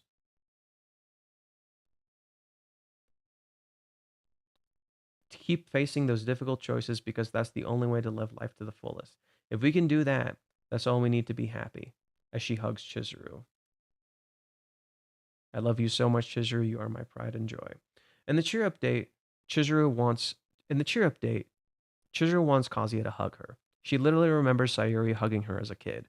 She can't do that because it felt like, and Kazuya can't do that because it felt like she would break in his arms. Chizuru, who was also strong until then, felt so weak it made Kazuya afraid to push it first. Chizuru's first hug after Sayuri dies, from mommy, twisting up her guilt, telling her it's not her fault while directly blaming her. Why do you think Chizuru is falling apart in Hawaiians?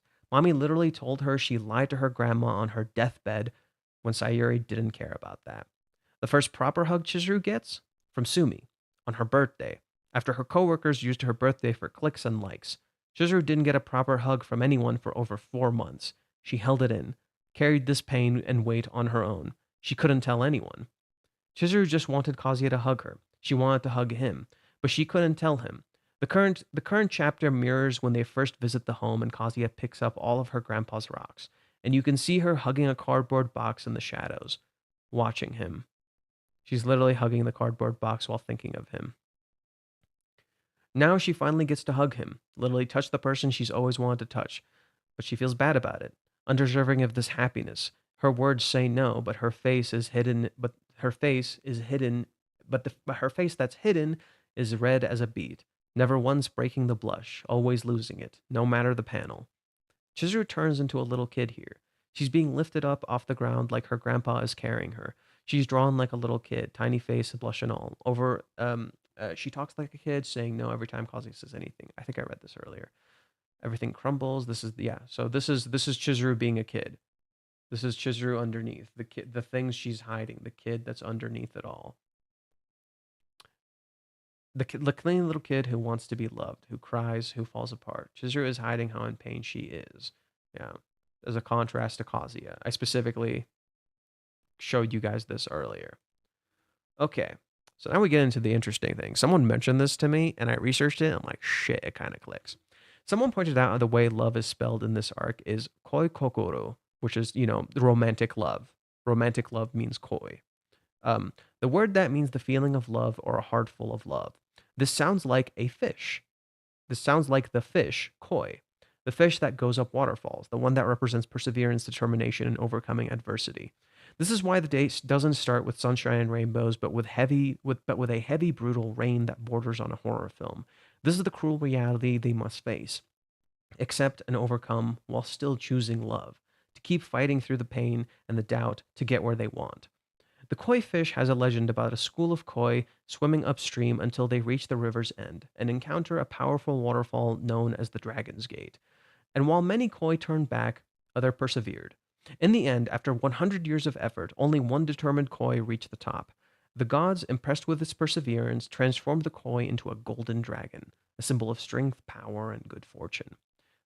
The transformation represents the potential for personal growth and evolution that comes from facing and overcoming adversity. How does this arc start with? A heavy rain. Where does the final spot that date take place in? The beach. What does Reiji directly reference on this date? The beach arc, when Kazuya jumps in to save Chizuru, the time that, after thinking they broke up and everything is about to end, they not only get back together, but Kazuya discovers he is in love with Chizuru. What does Kazuya and Chizuru get on when Chizuru asks Kazuya about love? A river. Do you guys remember when they rode the wild river? Yeah. What does Chizuru's name mean? 1,000 paper cranes on one current, with the place it's actually based on having an actual river called the Ichinose River. Considering the theme of Kazuya overcoming this adversity and supporting Chizuru now, this also matches his name. Peace and harmony shared under a tree, matching what Chizuru said in chapter 290, that it doesn't rain when she is with him, like he is a shelter from the rain. This is them not letting the cruelty and harshness of reality shape them, but rather the love they want to bring. And in turn, the world becomes that for them, creating the very fate they wish for, giving them the very things they desire, even if it's not how they imagined it. If they face the tragedy and pain head on and never wait and never give up, and if they face the tragedy and pain head on and never give up, if they face the idea of parting and still choose to keep going anyway, to still support each other even when they are hurt and alone, they can find the happiness they dream of. That's what it means to love, to accept, to support, to never give up on the people we love, to persevere with grit even when everyone keeps telling us to give up. The sorry I can't to the you have to. Because if it's your fate, then every road leads back home. I was really proud of that final line. I was really proud of that final line because if it's your fate, then every road leads back home because they're literally walking home. Yeah. Look at me being stupid about my own writing. All right. The entire arc got me in my feels, bro. Hell yeah, brother. Yeah, I mean, I hope it's a good thing. I hope they're not viewing it like a bad thing. Sorry, Kyle. We got a movie arc Kazuya again. Movie arc Kazuya never left. Movie arc Kazuya never left. That's a misconception. The idea that movie arc Kazuya disappeared is a lie because he was always there. He never left. He was always there. Movie arc Kazuya never left. You're just seeing the other side of Kazuya, which isn't movie arc Kazuya, because you can't always have movie arc Kazuya. That's a special part of him, limited to that time, but he's still there. The idea of fate in this story is a special thing. I'm going to read you a little thing I wrote about this idea of fate. Fate is a very special thing in this story, but it's basically a representation of what they want to happen. Fate happens in this story because they want it to. It happens because they want fate to be real. So the world literally bends around them to give them what they want. It's a very meta thing. Let me find the thing I wrote about how fate is presented in this story and the point of it.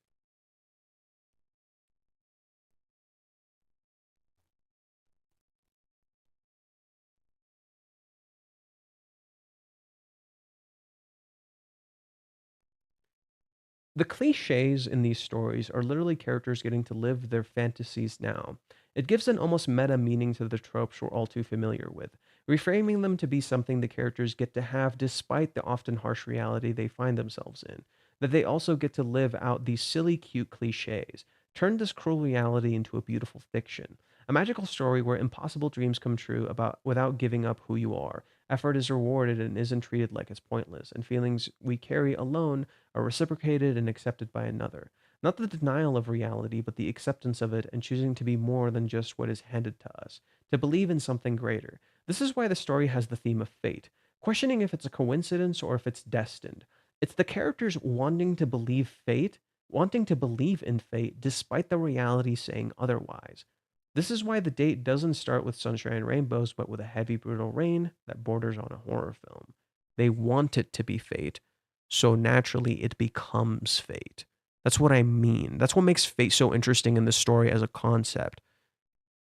Rather than fate being this thing that like, oh, look at this magical thing happening to the characters. Every time something they want to happen and believe should happen ultimately does happen. And fate happens in mysterious ways with these characters. It's literally Reiji being the writer and like seeing what they want and giving it to them, just not in ways they expected. So Kazuya like wanted to be with Chizuru, but he felt like he needed to end something because of Ruka.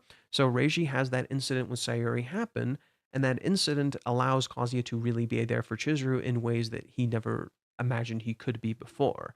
He wanted to support her. He wanted to create the scenario where he could be there for her. And that happens as a byproduct of the incident that was the beginning of the series, where they reenacted what happened with Grandma Nagomi, but with Sayuri. Vast interconnection of all these references makes me feel like I'm starting at a blueprint to the Tower of Babel. Just when you thought you've seen every column and wall, yeah, something new shows up. Yeah, it's kind of fucking crazy. All right. It's 11 o'clock where I am. It is late.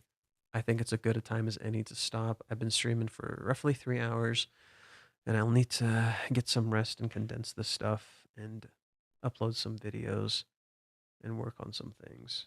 I'm off tomorrow. I don't know if I should stream tomorrow. We'll have to see. I don't know if you guys would want me to stream tomorrow. But for those who did just join, if you enjoyed this, please subscribe and like button and the bell icon. Keep up with the uploads, all the fun stuff. It's 11 a.m. here, lol. Fuck you. Fuck you. It's 11 p.m. here. I'm dying. I'm tired. Oof. I'm a beat. I might go play some Death Stranding right now before bed. Play some fucking Death Stranding, baby. That's why I bet Chizuru will kiss him next 2 chapters, fulfilling what she hadn't done in 253. I want Kazuya to kiss her. We want you to stream tomorrow. Sure, I can stream a little bit in the morning. I'll probably like stream in the afternoon or the morning, just as a nice break. 2 a.m. here in Florida. Oof, brutal. I know when they bang, it's gonna be cinema. Legend. Wait for it. Dairy. Kazuya needs to kiss her. I think Kazuya will probably kiss her. I think when Kazuya understands what she's feeling, he'll fucking kiss the shit out of her. He'll hug her. He'll literally just kiss her. He'll go nuts. So yeah, I like that prediction. So for people who are asking for my prediction, I like the prediction that that Verkez had. I actually like what he thought of. Let's go back. Doop doop. He had one part I really liked, and I kind of totally agree with. So let me read it for you. So for what next? He says the fight has already started. It didn't even start with Kazuya asking about the rejection. It started because he asked if he could keep loving Chizuru, which she denied. This confused Kazuya more than anything. This has to lead him to the question, why is she insisting that he can't keep loving her? What does she want? He is confused. He wants to understand. Kazuya is going to start asking questions. This is my theory for next chapter. The start of asking questions and how that connects to the spare key. Well, we'll see. If Kazuya takes a good look at Chizuru right now, he would instantly worry. She's just sad now as she is at the end of the cheer update. What happened? Where's this coming from? He must feel helpless. How can he make her feel better? He would do anything, but no matter what she tells him, it doesn't feel like leaving would do the trick. He must rather feel the desire to hug her and hold her tightly. She still needs to tell him what made her sad so suddenly he won't accept. I'm fine. She's obviously isn't. How that connects to the spare key, I'm not sure. The spare key is going to be interesting. So yeah, that's my final prediction for those who are curious what's going to happen next chapter. Questions are going to start getting asked and things are going to kick into gear. Building tension, she's going to throw a fit while on his back. Yeah. Yeah, we're gonna see them get into a fight, and it's gonna be peak. We're gonna see them get into a fight, and it's gonna be fucking peak. I cannot wait. I'm still confident. Fight, kiss, propose, sex. Just saying it. Fight, kiss, propose, sex. I'm still very confident in my theory. I will say this every fucking time. And by the way, you motherfuckers have been saying like, I've been calling a fight. I've been calling a fight for them for a very long time before this, like literally as this date started, if not before that. I was calling a fight for some time now. So motherfuckers, I am the source of the fight. I've been saying this from the beginning. Yeah, he might tell her she's too stubborn and she might fight back with him never saying what he wants, lol. Yeah, they will fight. We'll start with him throwing a fit for sure. Yeah. You think Chizuru's gonna start throwing a fit first? That's interesting. I think it could work. I think it could work. Chizuru throwing a fit. I hope Chizuru eventually gets some pie from Kazuya. Anyways, good night, fellas. I'll see you later. It's already late as shit. I need to get some sleep, and I will be back tomorrow. We'll stream a little bit tomorrow. I'll try not to stream too long because I want to edit and shit, but we'll go from there. Have a good night, fellas. I'll see you next time. And remember, let's mosey.